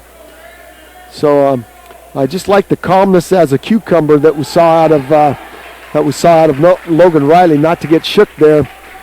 And there's a nice 2-point takedown by Wickman as he keeps the arm of Oberfell. And let's see if he can turn that into a pinning combination. He's got that arm across the back and let the arm go. Good hand control by Oberfell. Oberfell now is going to try to hit him on a long switch, and Wickman does a nice job covering up, and it's going to be a 6-1 lead for Wickman. So here we go to the second period, and Connor Wickman wearing the green leg band today. It's going to be Oberfell's choice, and he's going to choose neutral, and I think that's probably okay with Connor Wickman. Still got blood time with Feldman from Beckman. There's that fireman's carry again by Wickman. He keeps the arm, picked up the 2-point takedown, no back off of it, but he kept the right arm of Oberfell. Let's see if this time he can turn this into a pinning combination. And once again, Oberfell works the arm back down in front, And Wickman's going to have to set up another pinning combination. 8-1 lead now. Wickman working on a major. Feldman getting his blood deal taken care of. Might be a mat burn on the bridge of his nose. But back and forth we go with Rubner and Feldman. Rubner's a sophomore. Rubner now in on a nice single, low single, head to the inside. Hard whizzer by Feldman. And now a spike as Rubner steps around and spikes the leg of Feldman. Hard whizzer again, hard hips now by Feldman. Feldman has Rubner knocked down to his stomach. Feldman's going to try to step over the legs. Feldman's going to try to step over the legs of Rubner. The referee gave a 2-point takedown there, Jamie. I think that was questionable, as the Anamosa coach is going to come over and question that. That was a cradle. Feldman was on top of Rubner with a cradle, but Rubner still had the leg of Feldman, but it's going to stand. That's one of those judgment calls, Jamie. And you can't argue a judgment call if you're a coach.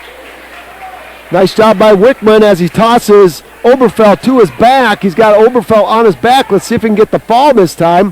The Hawks are going to try to keep this pin thing going here that they've got. Yep. There's the fall right there in 3:52.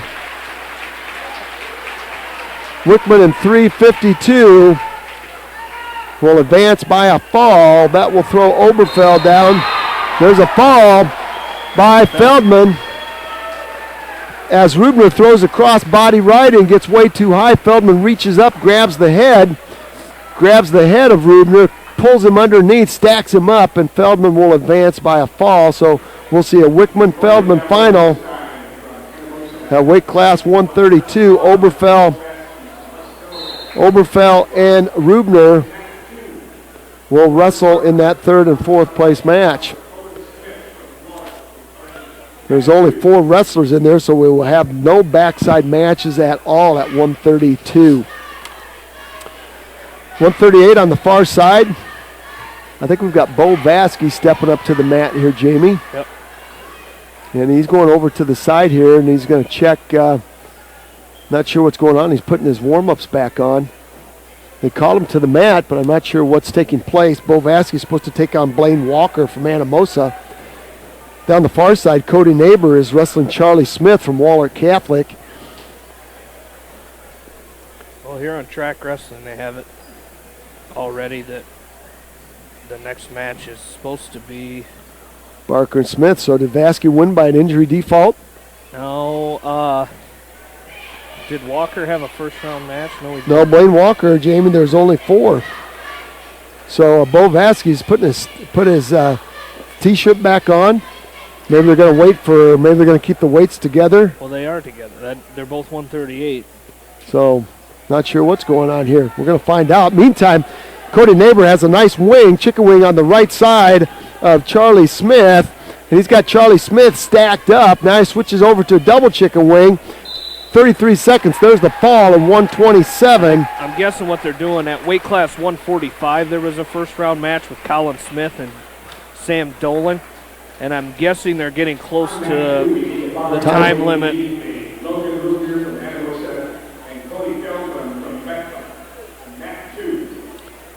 Okay, so you were probably right there. Probably a 45-minute time thing there. So with all these first period falls this round, these matches are going by pretty quickly. Well, Bo Vasky now is going to take on the junior Blaine Walker from Anamosa. He's 9-19 coming into the match.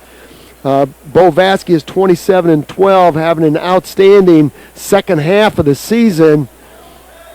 Almost like 20-4 on the second half of the season, just wrestling lights out. Walmack runner-up in a wild and crazy match to Cody Neighbor. So we'll see what takes place here. There's a nice single by Vasky. He's in deep on the left leg of Walker. He's going to back trip him and pick up 2. Let's see if he lets him loose. Now Walker comes to a stand-up. Vasky dives back in on a single, bumps Walker off the edge of the mat, and we're going to go back to the center. In front of us, this is going to be Jordan Barker taking on Colin Smith, I believe, at 145. Basket. Jordan Barker taking on Colin Smith right in front of us. So that's exactly, you were right, Jamie. There's a nice cross-face cradle by Bo Vasky. He's got Walker in trouble. Let's see if he can tighten this up. He's squeezing those elbows. He's pinching his elbows tight. He's going to settle in. He's got a lot of time left. Walker kicking back and forth. Vasky trying to load it up. There's the fall in 1 minute. Cody Neighbor wins by a fall in 1:27. Bo Vasky with a nice cross-face cradle is going to win by a fall here. So Smith from Waller Catholic will take on Walker from Anamosa at weight class 138 in that consolation match. And we'll have a Neighbor Vasky a match up in that finals. That was an overtime, wild and crazy overtime match in the finals last week. So, Jamie, we're going to see it again today. I tell you what, if it's anything like it was last week, it'll be a barn burner. So up on mat number 2 in front of us, we got Jordan Barker from Monticello taking on Colin Smith, and Barker with a 2-0 lead and a cradle locked up. Looking for the fall, not sure he's going to get it there, but over on mat number 1, we've got Tim Tutton from West Delaware, senior at 19 and 18, and Ben Hageman, sophomore from Beckman at 13 and 8. And this is one of those matches here, Jamie. It's one of those matches. Tim Tutton, he's got to wrestle lights out today. Got the second seed. He's got to wrestle lights out today and get himself in that championship bracket with an opportunity to be a district qualifier. Again, you're a senior. You know, every match you wrestle from here on out could be your last match. So, you know, you really want to put everything out there on the mat and leave it on the mat one match at a time. And sectional wrestling here on KMCH brought to you by Adams Family Furniture, American Trust and Savings Bank, Rave Brothers Construction, State Farm Insurance, the Julie Smith Agency in Manchester, Easy Pickens, Subway, Fidelity Bank and Trust, and Delhi Lumber. A 3-point near fall down here for Jordan Barker of Monticello. He's going to take a 5-0 lead into period number 2. And again, we're here at the sectional wrestling tournament here in the Seedorf Gymnasium in Manchester, as we've got other sectional wrestling going on for you today. Class 2A Sectional 3 is at Independence with the Mustangs, our only area school there. Starmont hosting a sectional, 1A Sectional 11, as we've got area schools in that one, East Buchanan, Edco, and Starmont.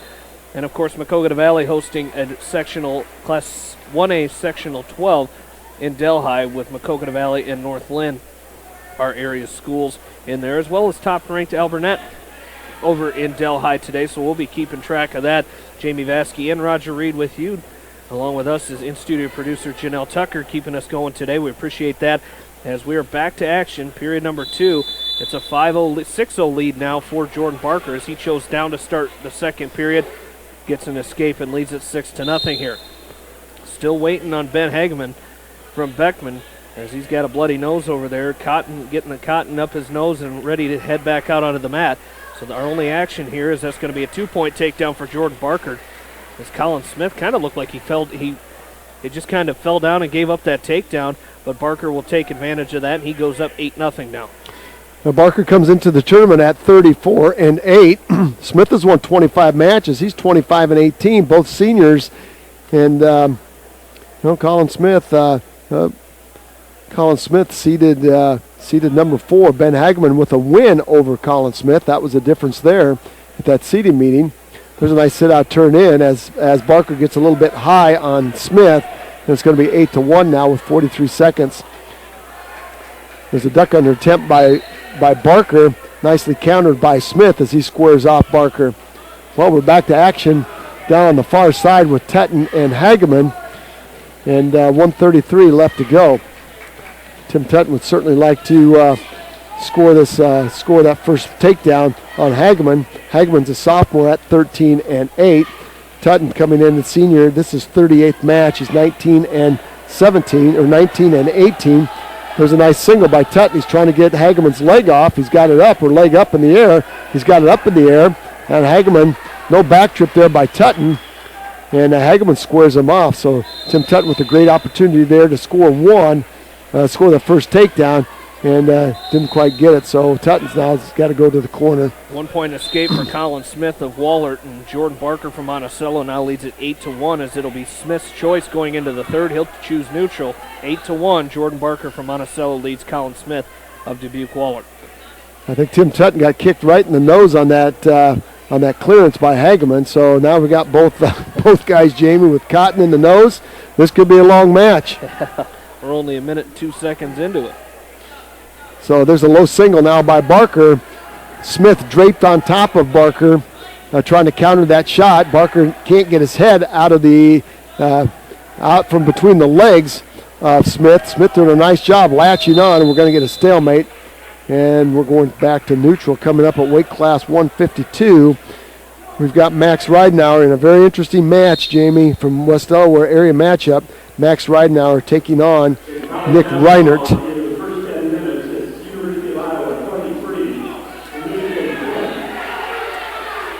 So now we've got Tutton taken care of here.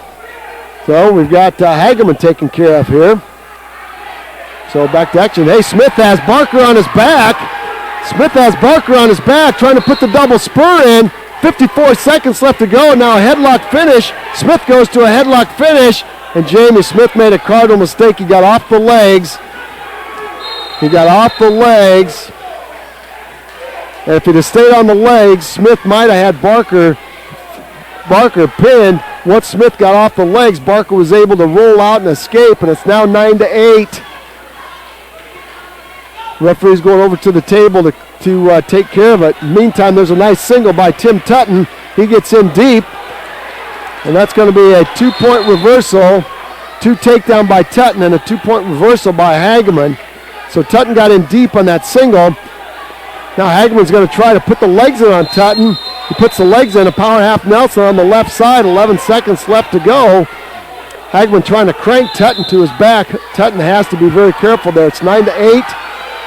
Smith now with the 2-point takedown on Barker. Barker has blown a lung here. It's 10-9 now, as Smith has come on like gangbusters here. 19 seconds left to go. Barker trying to high leg over on Smith. Smith doing a good job staying behind. 12 seconds left to go. Colin Smith now hanging on to Barker. Barker trying to go behind, and we're going to get potentially dangerous right there with 6.9 seconds left.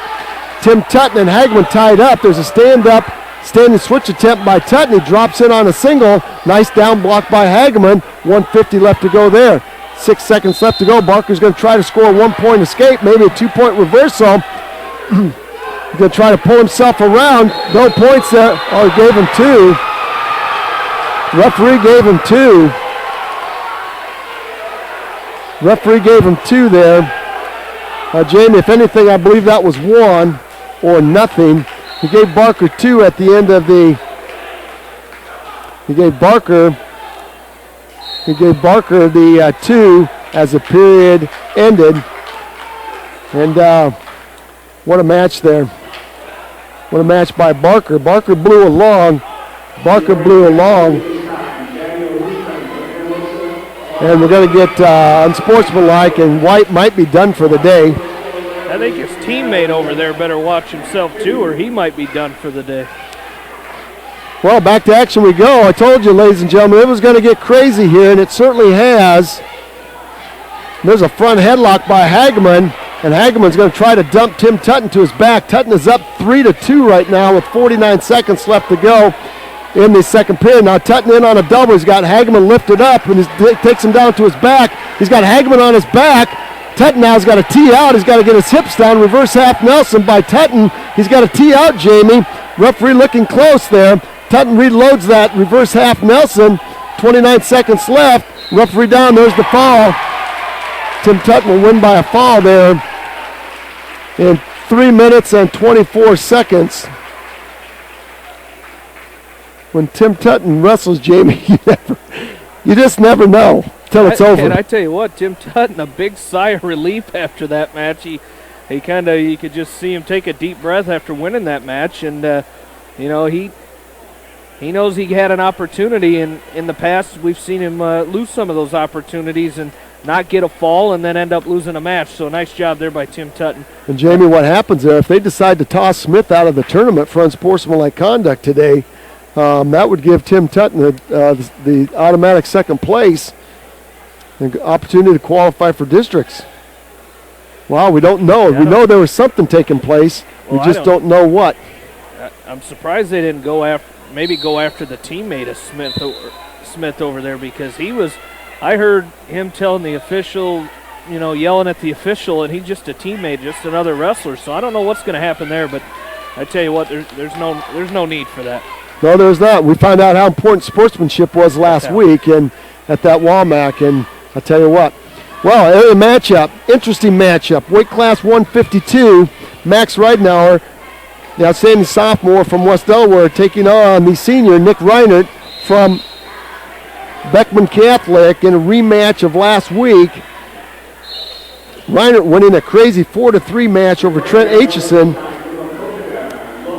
So we'll see if Reidenauer can go to work here on Reinert. Again, Nick Reinert, 23-26. This is Reinert's 50th match in his senior campaign here. Over here on the other mat, we've got Randy Von Buren from Anamosa taking on Jacob Clough from Makokata. Von Buren, the 3 seed, taking on Clough, the number 1 seed. And that's a 2-0 Jacob Clough lead right now. I believe we drew the top 3 in this weight class. Yes, we did. And that's kind of what we're seeing right now. 0-0, 44 seconds left to go with Reidenauer and Reinert. And there's a sweep single attempt by Reinert, nicely countered by Reidenauer. We got the Lammers clan, Jamie, hard to our left here. I think there's about 12 of them here today that have come to support Max and Brent Lammers. So a good attendance by the Lammers family today. 17 seconds left to go. And no shots yet. There's a half a shot by Reinert. And Reinert trying to reach down and pick up a single on Reidenauer. And this thing may go to the second period scoreless, and it looks like it is. Reidenauer doing a nice job working the head of Reinert. And first period over, 0-0. Cloughed up 2-0 on Van Buren.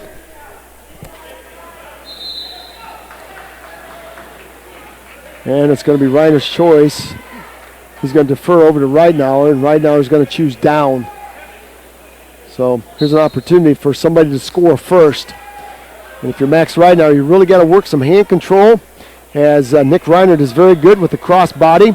If you're Nick Reinert, you got to do what got you here, and that's work the cross body, work the tilts off of that. Here comes the leg by Reinert, puts the leg in on Reidenauer, and he's got Max Reidenauer belly down. Reidenauer works his base back up. Hard cross face by Reinert. Reidenauer trying to work up to his feet. Trying to pick up 2 would be huge. One would be good too. See if we get a stalemate here. 1:23 left to go, second period, and no points yet. And Jamie, I'm surprised we don't have a stalemate. That official is really letting Reinert hang on to those legs, and no points. We're going to get a stalemate here. As we've got wrestling for you here today. I'm going to get a warning on. That was a stalling warning on Max Reidenauer. Coach Payton wants to figure out why. As right now, down here in front of us, it's 3-2 in favor of Jacob Clough over Randy Von Buren. Clough leads it, but we got wrestling for you today. We're not covering the Iowa basketball game, but right now the Hawkeyes leading Michigan 29-13. With about 8:20 left to go in the first half, so the Hawkeyes with the lead at home right now. Got to hold that lead today, but we're back to action with Reinert. And here's Von Buren with a chicken wing on Clough. He's down 3-2. Clough, the number 1 seed. I believe he's going to pick up 3 near fall. He is, and we're going to have potentially dangerous. So Von Buren is going to go up 5-3 here with about 40 seconds left to go in this second period. Oh, you're exactly right, Jamie. That's somebody getting after it. And that's Van Buren with the first round match. And Clough, we talked about how important it is. The same thing with Reinert and Reidenauer going at it. Nick Reinert had that first round match against Aitchison, won that 4-3. So he's had a match. He's had a match on him now. Coach Hogan. They call stalling against Reinert. He called stalling against Reinert. There's going to be Kloft with the stand-up. And looks like he's going to score a 1-point escape on Von Barron. Might be 5-4. It's going to be a 1-point escape on Kloft. Now it's 5-4 with 5 seconds left. So Randy Von Barron trying to make a statement here for Coach Dean Miller. Von Barron's going to choose down. I believe Von Barron was a district qualifier last year. So Coach Kevin Hogan over there taking a lot of time with questioning that stalling call. Both wrestlers have been called for stalling now. And Jamie, if you're Max Ridenour, you know the legs are coming. So you got to do something to get some hip clearance, get some space. Absolutely. And get your elbows up to your knees. Either make a good burst or get your elbows to your knees to where he can't throw the legs in. And a good job by Ridenour coming up right away. Yeah, that was a good stand-up. A nice job with Reinert taking Ridenour back down with a tight waist. And here's Kloft. He's going to whip over on Von Barron, and looks like he's going to get the fall. He's not. Von Barron's still fighting. That's going to make it 5-4, or 6-5, excuse me, in favor of Kloft. And there's a fall. Jacob Kloft gets the fall for Makokota over Randy Von Barron from Anamosa. You could have Max Ridenour, Jamie, picking up a 1-point escape. That's got to be one right there. 1-point escape for Ridenour with 9 seconds left. So he will take a 1-0 lead with 9 seconds. And I believe it'll be Nick Reinert's choice to start the third. So unless Reinert gets a takedown here with 9 seconds, this is a more controlled match than we saw last weekend. And again, you would kind of expect that. And I think both coaches knew that this would possibly be a rematch. There's Hussman with a double underhook on Jake Voss. And Jake Voss, we'll see if Jake Voss tries to launch Hussman. And Hussman's going to his back right now as Voss reaches down and picks up a single. No points yet. Voss is going to lift and return at weight class 160. Hussman he did the same thing to Kutch. Picked up that 2-0 lead and then stopped wrestling. Jamie, there's I think it's 1-1. They've got a 2-0 in favor of Max Ridenour. I think Reinert was going to chose down. Well, they got 2-0 here. Yeah, 2-0. Wow. So both wrestlers have been warned for stalling. So with 1:27 left to go, it's going to be an opportune time here. There's a foul by Voss. In 101, Jamie. Voss had enough of that monkeying around. Reinert chose top to start the second period. Reinert chose top? Ridenour chose bottom to start the third. Reinert had a nice opportunity to pick up 2 there. Boy, had a front headlock on Reinert and had Reinert going to his back, and Reinert found a way to go down. There's a double by Reinert. He's in deep. Ridenour on the edge of the mat.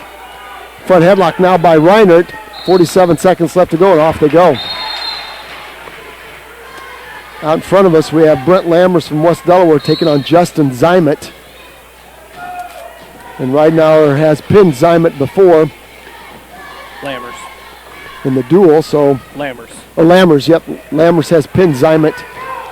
Well, we got 36 seconds left to go. There's a sweep single by Reinert. He's in deep on Ridenour. Ridenour with the front headlock. 28 seconds left to go. Reinert trying to get behind.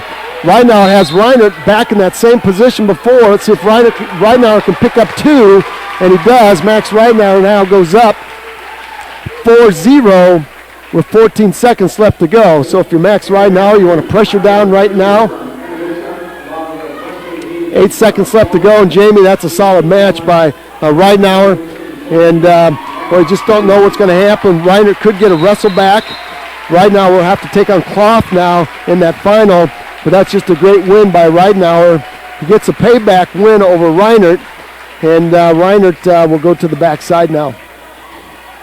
Lammers with a 2-point takedown and a 2-point near fall over Zimet, so he goes up 4-0 with 52 seconds left to go in the first period. So Brent Lammers looking all business. On the far side, we have in the bottom of 160, we have Logan Mayberry taking on Andrew Turner. Turner is ranked 10th in Class 2A right now, but I'll tell you what, Logan Mayberry is 27-6, and he can wrestle very, very well. So we'll see what happens there. The winner will take on Brent Lammers here. We'll take on Jake Voss. The bottom side of weight class 170 is Wesley Haynes and Tyler Frazier. Haynes from Waller Catholic and Frazier from Anamosa. Lammers working on a tilt on Zymet with 7 seconds left to go. There's a ball and chain. Ball and chain by Lammers. He's got the left arm of Zymet all tied up. And our towel buddy's going to swat a referee, and that's going to end the first period. Zymet's choice. He's going to defer over to Lammers, and we'll see what Lammers decides he's going to choose down.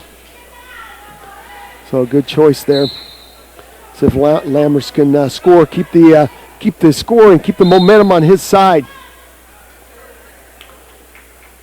1:55, second period. Lammers coming to a nice stand-up, working some hand control on Zymet. Zymet reaches down between the legs of Lammers, sprints off the edge of the mat, and Zymet gives him a shove off and right into the Beckman Blazer crowd on our far side. Zymet now with the spiral ride. Lammers right back up to a stand-up. There's a lift and return by Zymet. Zymet slaps a cross body ride in on Lammers. Lammers is going to sit through, pull his head out, and pick up a 2-point reversal. He goes up 6-0 now. That was just a good series of moves there. Zymet got high with that. Zymet got high with the legs. Lammers going back to work on a tilt. He's got Zymet in trouble. Tight waist tilt, or 2-on-1 tilt. He's got the left arm and a 2-on-1. And he loaded up Zymet on his hips, picked up the 2-point near fall. He goes up 8-0 right now and still looking for some more points. That's a 3-point near fall by Lammers, so he goes up 9-0. So nice job there. 2-point reversal, 3-point near fall, a nice 5-point move. Zymet set. Lammers is going to ride the right side this time. Switch attempt by Zymet, nicely countered by Lammers with a tight waist and a chop. And Zymet is belly down in the center of the all-black mat. The all-black with the white rings on it. Lammers working on a tilt on Zymet. Zymet up on all fours. And there's a nice back trip by Lammers as Zymet hits hard. Hits the mat hard. He gets up and shakes the cobwebs out. Lammers had that 2-on-1 wrapped around Zymet's waist and hit him with a side trip for a tilt attempt, but Zymet found the edge of the mat. Tight waist by Lammers. Sit out, turn in, stand up by Zymet. Nice lift and return by Lammers, and off the edge of the mat we go again. Again, great action. Lammers up 9-0. Andrew Turner up a 2-0 on Mayberry. Mayberry riding, start the second period. Lammers with the tilt now on Zymet again, looking for some more. He's got a major decision. There's Mayberry looking for a tilt on Turner. Now cradle. Mayberry's got Turner in a cradle. And let's see if he can turn it. Mayberry gets high with the cradle. Turner slips his hand out. And no points yet. Might be a 1-point escape by Turner. That 2-point reversal, 4-0 for Turner. And there's a 2-point takedown for Lammers as he goes up 11-0 now at the end of the second period. So Lammers takes an 11-0 lead over Zymet into period number 3. It's going to be Zymet's choice, and he's going to go down. So Brent Lammers all business here, top seed, looking for a shot at the sectional championship here. Brent Lammers went up to number 4 in the final rankings, Jamie. He took one of the biggest jumps, I think, from 9 to 4, and rightly deserving. He comes into the tournament at 33-2 with some huge wins over some very, very tough opponents. He'll have on the bottom side, the number 2 seed is an outstanding senior from Waller Catholic, Wesley Haynes. Haynes will take on Tyler Frazier from Anamosa. That match is on deck. 1-point escape by Zymet, and Lammers is just going to cut him loose. There's a front headlock by long shot by Zymet, front headlock by Lammers. And he's going to pick up 2, and he's going to try to curl Zymet up in that drive cradle, that near side cradle. And there's going to be another 1-point escape by Lammers. or by Zymet, and Lammers is going to shove him off the edge. 13-1. Lammers is a takedown and a 2-point near fall away from a tech fall here. There's a double by Lammers, is in deep. Nice down block by Zymet. Lammers cuts across to a single on the left side. A nice back trip by Lammers. Zymet finds the mat. There's a 2-point takedown. Lammers climbs the body. Might be one more here. Lammers looking for a tech fall. There's a 1-point escape by Zymet. Lammers is a takedown away from finishing this match. It's 15-3 right now. Well, it's 15-3. That would make it 17-3. Over on the far side, Mayberry's trying to defensive fall there on Turner, and we're going to get potentially dangerous.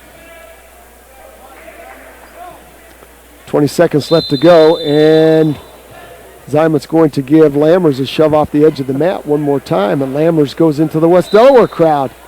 They have to scurry. He had plenty of help there if he needed it. Huh. There's a long, low single shot by Lammers, and actually it was too low. He missed the leg of Zymet. Zymet's going to hit a go behind. It's going to be a 15-5 major. That's going to do it right there. Lammers will win 15-5.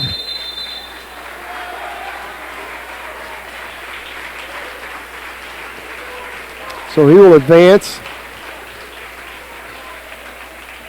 Over on the far side, Turner is ahead of Mayberry by a score of 6-0. So I believe our next... Tyler Frazier from Anamosa up right now. So I believe our next area match is right in front of us, Jamie, with Tyler Frazier taking on Wesley Haynes. Only 4 170-pounders. So arm drag by Haynes is going to take Frazier to the mat, and here comes a cross body by Haynes. So as Waller Catholic, they sure like the cross body ride. Again, that's a thing that you practice in the room. If it's a team tendency. Waller Catholic with the cross body ride in. There's a cross face by Haynes from right to left. He's going to pick up a 3-point near fall. 2-point reversal now by Mayberry, and he's going to pick up Logan Mayberry's season may be over here. Has a win by Turner, 9-2.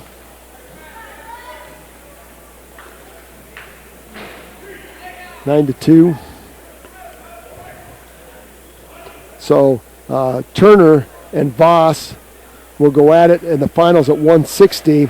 Hussman and Mayberry will be fighting for the bronze medal and the opportunity to wrestle back. Haynes has Frazier on his back, looking for some more back points. That's going to be 3. It's going to be an 8-0. It's going to be 11-0 lead now for Wesley Haynes. So Wesley Haynes trying to end this with the tech fall in the first period. He's got 25 seconds left to go. And now a tilt by Haynes as he's got Frazier in trouble. Might be another 2-point. Jamie, we haven't seen any Waller Catholic wrestle. This is the first time we've seen him wrestle during the course of the year, and it appears that we've already talked about they like to use the legs, and so got to be ready to counter the legs. Yeah, and the Hawks I believe used to wrestle Wallard in a duel a couple of years ago, and you got the chance to see him before. You see him here at the sectionals, but this is always the last few years. This has been the first time we see Waller. And like you said, they wrestle in a tough conference. They wrestle in the MVC with Cedar Rapids, Prairie, Linn-Mar, Kennedy, Iowa City West, some good schools. So they're battle tested by the end of the year too with the conference schedule that they wrestle. Yeah, they wrestle. This is Haynes' 39th match. He's 33-8. So he's got Frazier on his back. Could be a fall right here as he's up 13-0. If he doesn't get the fall, it's going to be a tech fall. Haynes on top of Frazier. He's going to readjust, maybe reverse half Nelson. Now he's wrapped around Frazier trying to roll out of it. That's going to do it. Haynes will win 16-0. So we'll see Brent Lammers take on Wesley Haynes in that final. That will be quite a match. So hold on to your hats. And weight class 170. So Zymet. Is that a first period tech fall too? That second period. Oh. So it'll be Zymet and Frazier for third and fourth. Again, there are only 4 wrestlers at 170. Weight class 182, Jamie. We've got an interesting match here. Tyler Hirsch, we've been impressed with him since we saw him early. He's a sophomore from Beckman. He's 31-14, taking on Coy Russell. Another tech fall over there, 17-1. Haskin is going to beat Knipper from Monticello. So Riley Haskin is ranked. That was a first period tech fall. He's ranked number 8. So Waller's got some salty boys up in the upper weight. So they're showing it right there. Waller comes in with 3 ranked wrestlers. Burt Turner at 60, Haskin at 70, and Wesley Haynes was ranked early. He is not ranked anymore. So he is tough. Hirsch and Russell going at it in front of us. And down on the far side, we got Pasker. We got Pasker and Heinrichsen from Anamosa at 195. And then on deck is John Patrick from Waller taking on Scott Taylor from West Delaware. Coy Russell tried a long shot on Hirsch, that double shot that he likes so well. And Hirsch did a nice job of getting his legs back and off the edge of the mat. So Coy Russell, the sophomore, having a good campaign. This is his 39th match. Wrestling for the Hawks. There's a long double by Hirsch. Nice hips by Russell. Nice down block. This is a throw by Russell. Let's see if we can get Hirsch on his back. He's got Hirsch on his back. Let's see if he can finish the headlock. He's got Hirsch on his back, and Hirsch is going to roll through.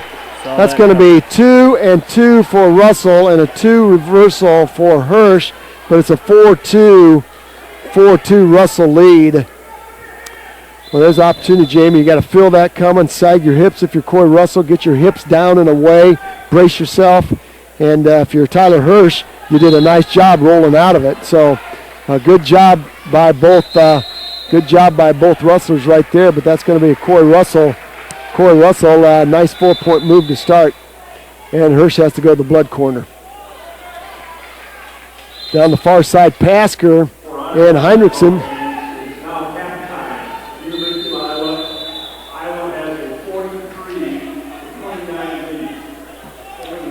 Pasker 0 and Heinrichsen from Anamosa 0 with 49 seconds left.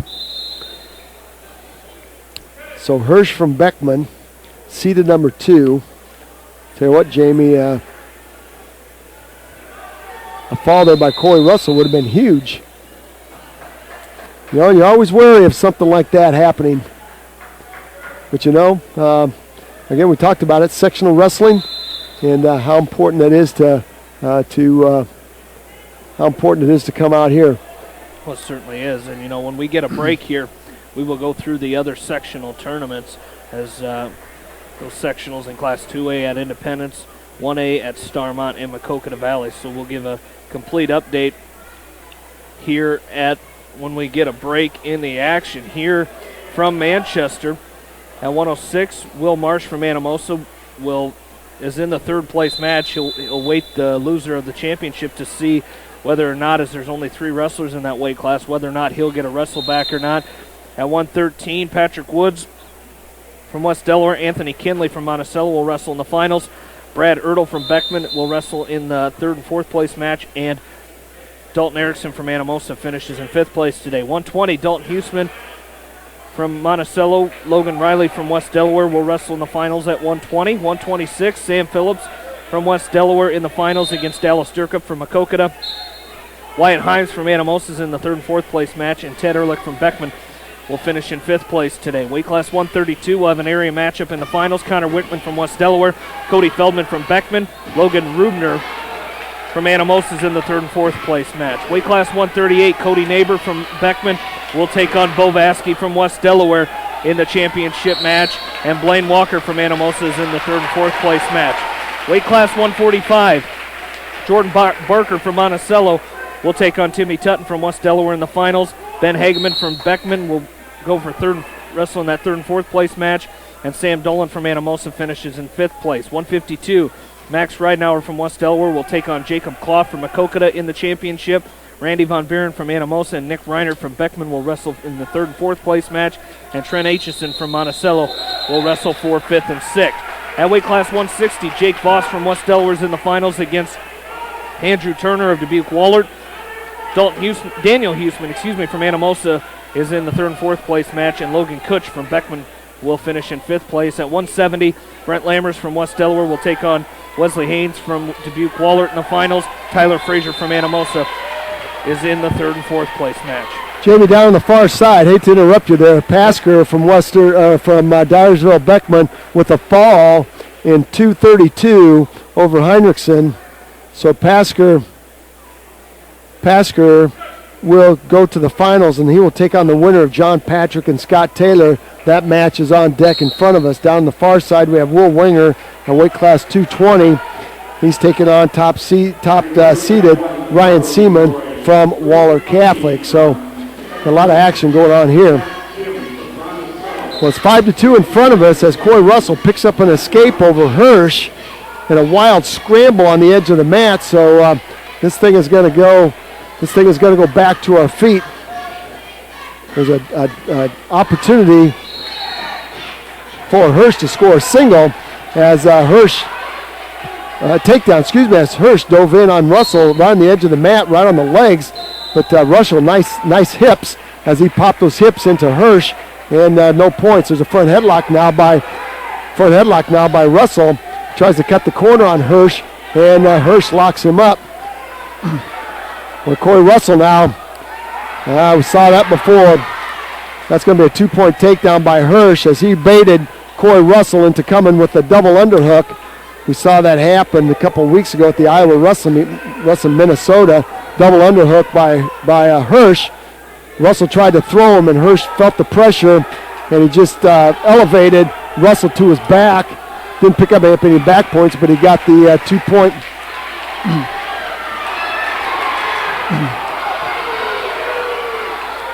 There's Corey Russell. He's got Hirsch on his back. Boy, it's going to be a 2-point takedown by Russell. I'll tell you what, that was an attack right there. That should have been 2 and 2. We're going to get just 2 takedown. Russell's going to go up 8-4.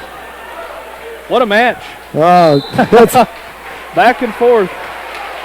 Now Will Winger is down.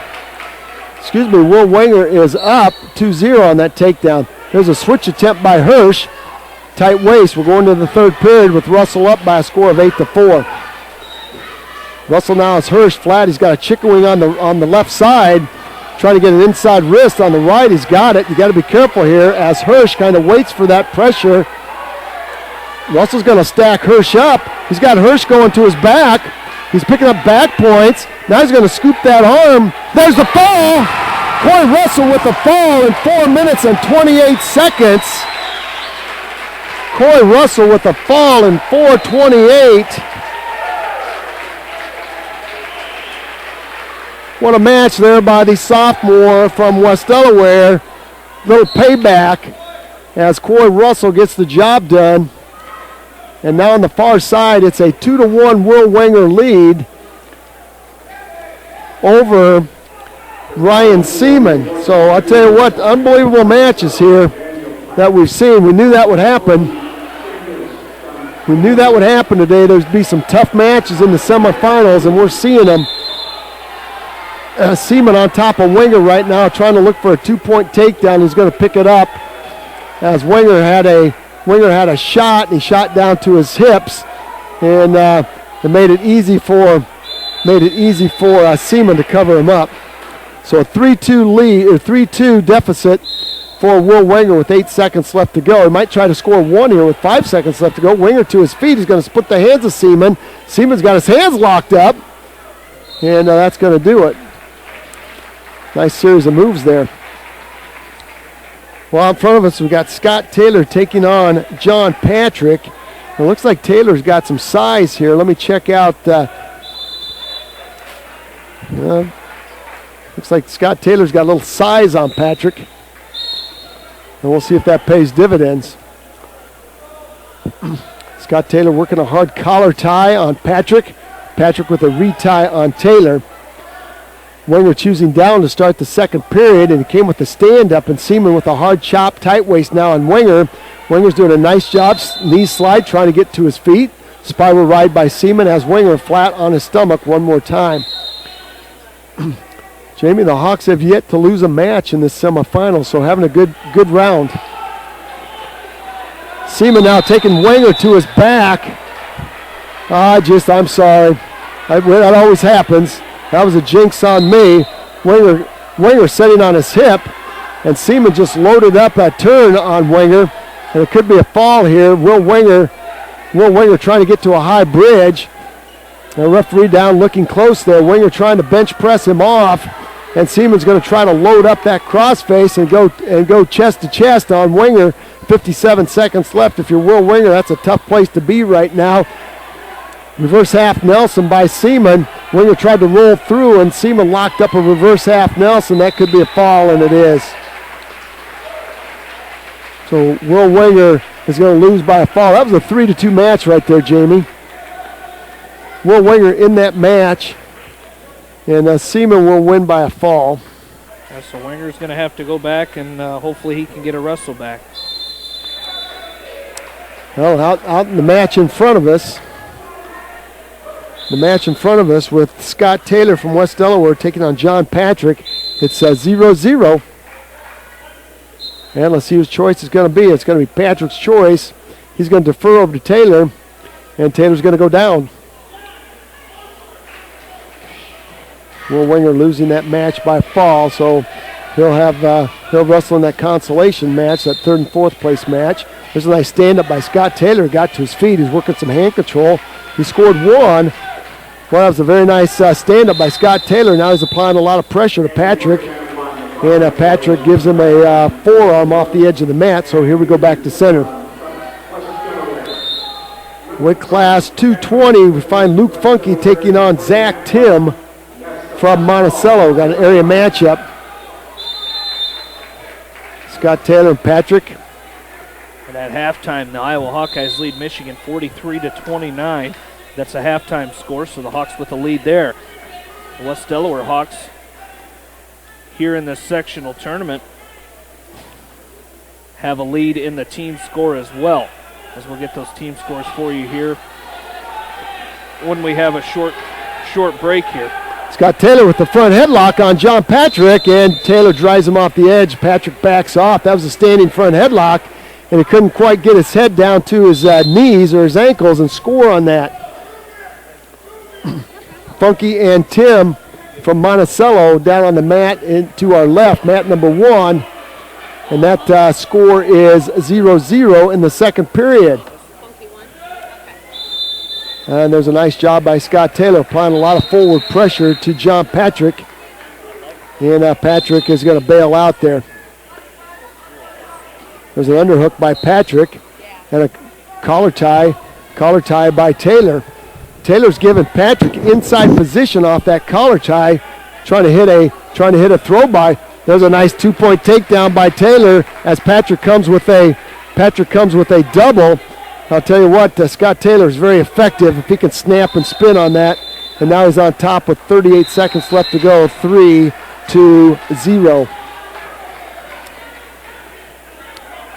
0-0 down on the far end, mat number 1 with Funky and Tim. There's a 1-point escape now by Patrick, so it's 3-1. 3-1 with 30 seconds left to go in the second period. Scott Taylor working some collar ties again. See if John Patrick will go down, will try to shoot that double on Taylor again and give Taylor the opportunity to score a defensive 2. Scott Taylor doing a nice job applying pressure. That's a good job. Jamie, what Scott Taylor did right there on the edge of the mat, he gave Patrick a shove off to tell the official, I'm still working. Yeah, and that's what he's got to do is, sometimes in the past we've seen Scott Taylor just kind of backing up, but like you said, he's got to keep that pressure forward and let the official know that he's still out there to score points. It's going to be Patrick's choice to start the third period. And he's going to choose down.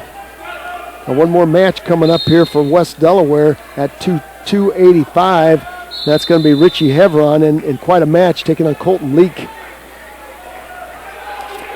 And then we've got Colby Tungis taking on Daniel Pike. So it's an all-area matchup at 285. There's Patrick with a tripod stand-up. He's going to split the hands of Taylor. He's going to pick up a one-point escape. It's now 3-2. There's Patrick in on a double, and Scott Taylor has to fight that off on the edge of the mat. The Wahlert coach telling Patrick, I think, to shoot a single instead of that double. But for Scott Taylor, you got to hold your ground in the center of the mat, and neither wrestler has been warned for stalling yet. Down the far side, it's a 2-1 lead for Zach Tim from Monticello over Luke Funky from Beckman Catholic. Funky, a freshman at 220, is having a good year at 22 and 24. Anytime you're a freshman at 220 and you can come in and win 22 matches, that's a good season. 1:15 left to go. Patrick with a hard tie. Patrick drops in. Go behind attempt by Taylor, and off the edge of the mat they go. Nice job, nice motion by Scott Taylor. Down on the far side, Zach Tim doing a nice job riding. He's up 2-1 on Luke Funky, the freshman from Dyersville Beckman. Under a minute left to go, 59 seconds here. Scott Taylor hanging on to a 3-2 lead over John Patrick from Wahlert Catholic, who's a sophomore at 21 and 18. There's a single by Patrick. He's in deep. Let's see if Taylor can hit a go behind. He does. I'll tell you what, that's a nice defense by Scott Taylor. Now you got to keep him on the mat with 39 seconds left. And that's where Scott Taylor's usually the strongest, is when you get in on his legs, he's able to come in and get a takedown out of it. So nice job there by Scotty to take a 5-2 lead. And 39 seconds left. There's Pike with a tripod stand-up. Now tripod, now standing switch. Nice job by Scott Taylor. He stops both of them. And now Taylor has Patrick belly down on the center of the mat with 27 seconds left to go. I like what Scott Taylor did there. He was floating and moving around with Patrick there. And when Patrick made that last move, Scott Taylor just let go, and all Patrick could do was flop down to the mat. Well, you're exactly right, and it looks like Scott Taylor will advance to that finals. He's going to hang on with 9 seconds left. Scott Taylor's going to hang on here and take a 5-2 win over John Patrick from Beckman Catholic. So we'll have a Pasker-Taylor final at 195, all-area final at 195. Down in weight class 220. We've got Luke Funky taking on Zach Tim, and it's 3-1 right now in favor of Monticello's Tim. Right now, he's a sophomore, 24 and 16. Out front of us, we have top seed and number 9 ranked Daniel Pike from Monticello taking on Tangis from Anamosa. This will be Colby Tangis. He's only a sophomore. See if Tangis can pull the upset again, pull the Houdini here like he did last week against Stevie Henry. He's got a good throw. And I'm not sure if these two have wrestled. They're only a short distance apart, Monticello and Anamosa. Not sure if they wrestle in a duel. But Daniel Pike coming into this tournament at 32 and 3. Tangis definitely has a size advantage over Pike. Down the far end, there's a 5-2 lead now by Zach Tim. Potentially dangerous hold as he had a chicken wing in. There's Tangis with the single leg on Pike. And he doesn't finish it. And Pike whizzers down. This could be a fall by Pike as he whizzers down and he steps over Tangis, puts the leg in, and that's going to be a 52-second fall by Pike. Well, Tangis had the right idea, Jamie. He just didn't finish the shot. He stayed down on both knees, and when you do that, you have some trouble. Is that a fall for Tim? That was a fall for Tim. So Monticello in the upper weights here having a good go at it. So it'll be a Seaman and a Tim fall, or a final at 220. And it'll be a Funky, a Will Wenger, a semifinal round match. And we only have one more match left to go this round. And this is a very interesting match with Colton Leak. He's 28-18, taking on Richie Heverin, who's 23-16 coming in. So here you go. Last match of this round. Colton Leak is a very, very tall. Tell you what, I bet you he's an offensive tackle on that football team. He's only a junior. He'll be back. Richie Heverin, we've talked about Richie through the course of this year being that spark plug for the West Delaware Hawks when they've needed a big win. Richie Heverin has come through. And again, this is huge right here. Jamie, I would say if you don't win this match, you got a possibility of probably your season being done as far as not being a district qualifier. Yeah, and that's that's where that's got to be your mindset right here. Is you got to remember that you got to wrestle each match like it's your last match of the season, and for Richie at this point, he's got to wrestle like it's the last match of his career. Every one has got to be that way if you want to advance to districts and then the state tournament as well. Well, you're exactly right. So here we go. 50 seconds left to go in the first period. There's a snatch single attempt by Leak. And nice job by Richie Heverin. I don't think you're going to snatch that big tree trunk leg of Richie Heverin up off the mat. But I'll tell you what Leak has is range. He's got some long levers again. And Richie Heverin, a shorter, squattier-bodied 285-pounder. Colton Leak is using that leverage, applying a lot of force on Richard Heverin. But Heverin, again, doing a nice job keeping inside position and doing a nice job pummeling back and forth. 18 seconds left to go. Leak trying to snatch single again. He just reached down and tried to grab that left leg of Heverin, and Heverin did a nice job posting that. There's a 2-on-1 Russian tie now by Leak, and he's going to try to attack the legs of Heverin. Heverin doing a nice job staying in the center of the mat, making a Leak. There's an arm drag attempt by Leak. Leak's trying a lot of stuff. Let's see whose choice is going to be. It's going to be Heverin's choice. He's going to go down to start the second period. So typical, I think, how many matches? I think 2 out of Richie's matches last week, they both went overtime, 2 out of the 3. And they started with an escape. And there's the escape right there. So Heverin takes the early lead, 1-0 on Leak. So Leak again trying to work 2-on-1 Russian ties, controlling that right arm of Heverin. And Heverin gives him a shove with the left arm. And Leak's going to try to reload the left arm now. He's working those 2-on-1s. And Heverin's doing a nice job staying square and attacking. 1:32 left to go, second period. This is the last match of this first round. When we're done with this round, Mr. Jamie Vasky will have a recap, and then we'll look at those other sectionals. I'm not sure if they're going to take a break. I'd imagine they take a short break here, Jamie. There's no backside match. There's only one backside match, consolation match. That's at 1:52. And I actually think that what they usually do is they do the third and fourth place matches first. They keep them together to see if there's a wrestle back. So they'll wrestle. They might wrestle that backside consolation at 1:52, and then they'll be ready for the championship, first and second, third and fourth matches, and they've got to keep those together, determine if there's any wrestle backs, and then it looks like Patrick Woods has his championship singlet on already, Jamie, so they may be going right to that next round before they take a break. I believe we're okay on time. At 106 pounds, starting into the finals, we need the following two going to quarterback 1. So they're going to go right into the finals. So we're going to get Stalling against Richie Heverin. And you knew that might be coming as Leak was doing a nice job working the 2-on-1s and Heverin just in there blocking off and using some collar ties. And again, if you're Richie Heverin, you know, Jamie, as quick as Richie is, he might be able to hit a sweep single on Leak. And but if you're Colton Leak, you're doing a great job applying forward pressure and making Heverin work there. It's going to be Leak's choice. He's going to choose down. What they're going to do is they're going to wrestle the championship matches here and then take a break before that 5th place match and the wrestlebacks. Okay. All right, you called it. But we will we'll get a break. We'll get a recap as we'll recap all those other sectionals before we in this round right after Richie Hevron's match is over. Richie Hevron, Leak's trying to come to a sit-out turn-in, and Richie Hevron doing a nice job. Nice job with the spiral ride.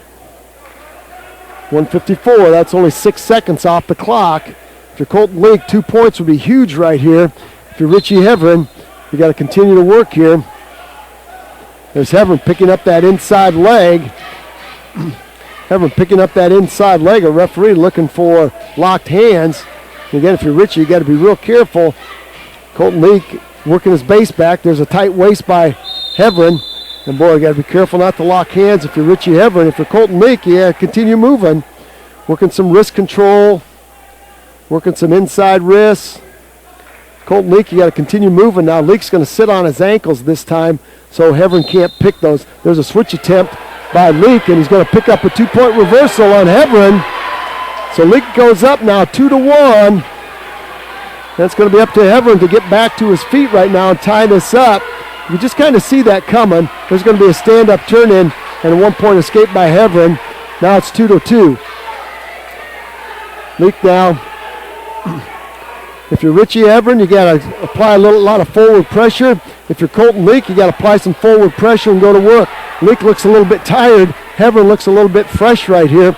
So we'll see if Richie Hevron can cut a corner. Again, Leak applying a lot of pressure. Doing a lot of pushing and shoving. Richie Hevron, nothing back here. Might get stalling, Jamie. That'd be a terrible, terrible way to lose this match if you're Richie Hevron to make it go to a stalling call.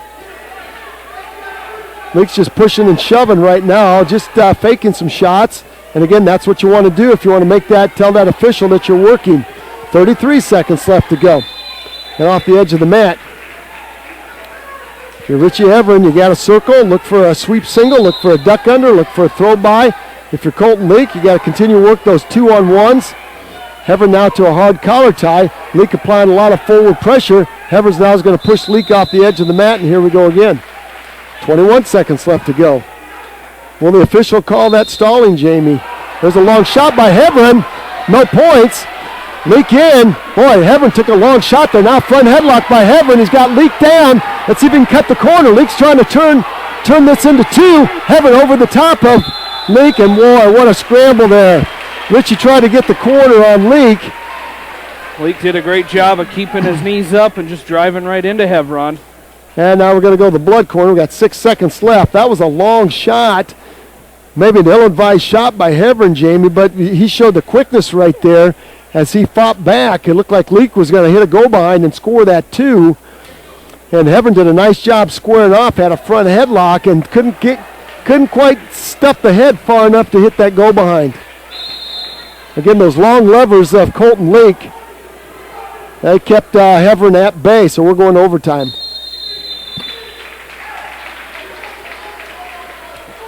One minute here on the clock. 1 minute, sudden death.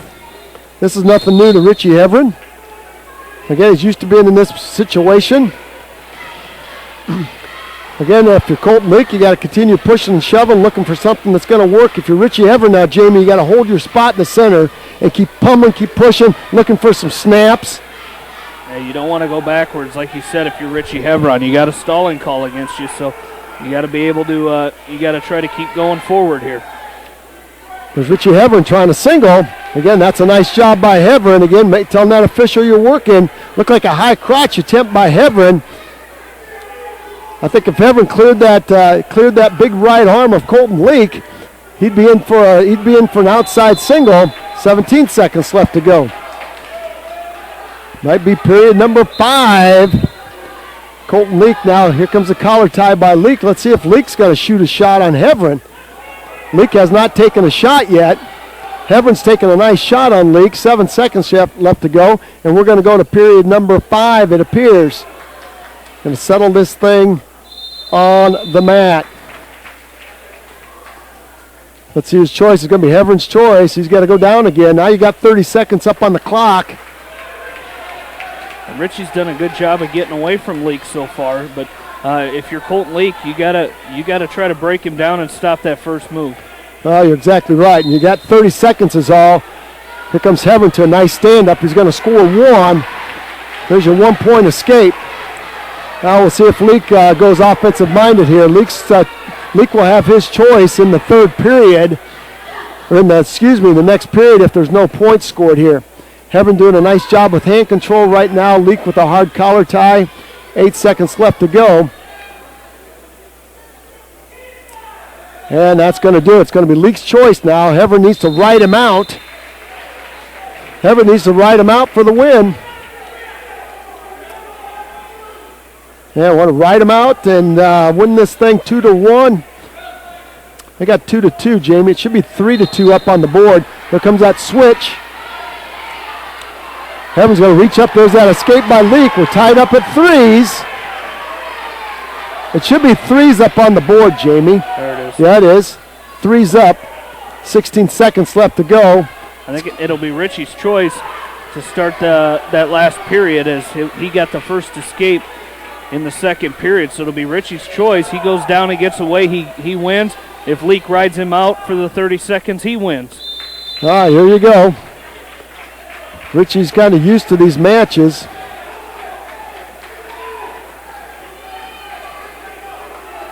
Again, you got to cut. On the far side, pacing back and forth over there. There's a one-point escape. Not yet. No points yet. Here we go. Should have been one right there. Coach Littard over on the corner. Again, Leak came with that half Nelson. Richie came with that quick stand-up. Richie up to his feet. Now he's going to split the hands of Leak. There's your one-point escape, and Heaven will win 4-3. Heaven will win 4-3. What a match. So he will take on Daniel Pike in that final at weight class 285. And while we move on to the next round, we will have some matches, but we want to get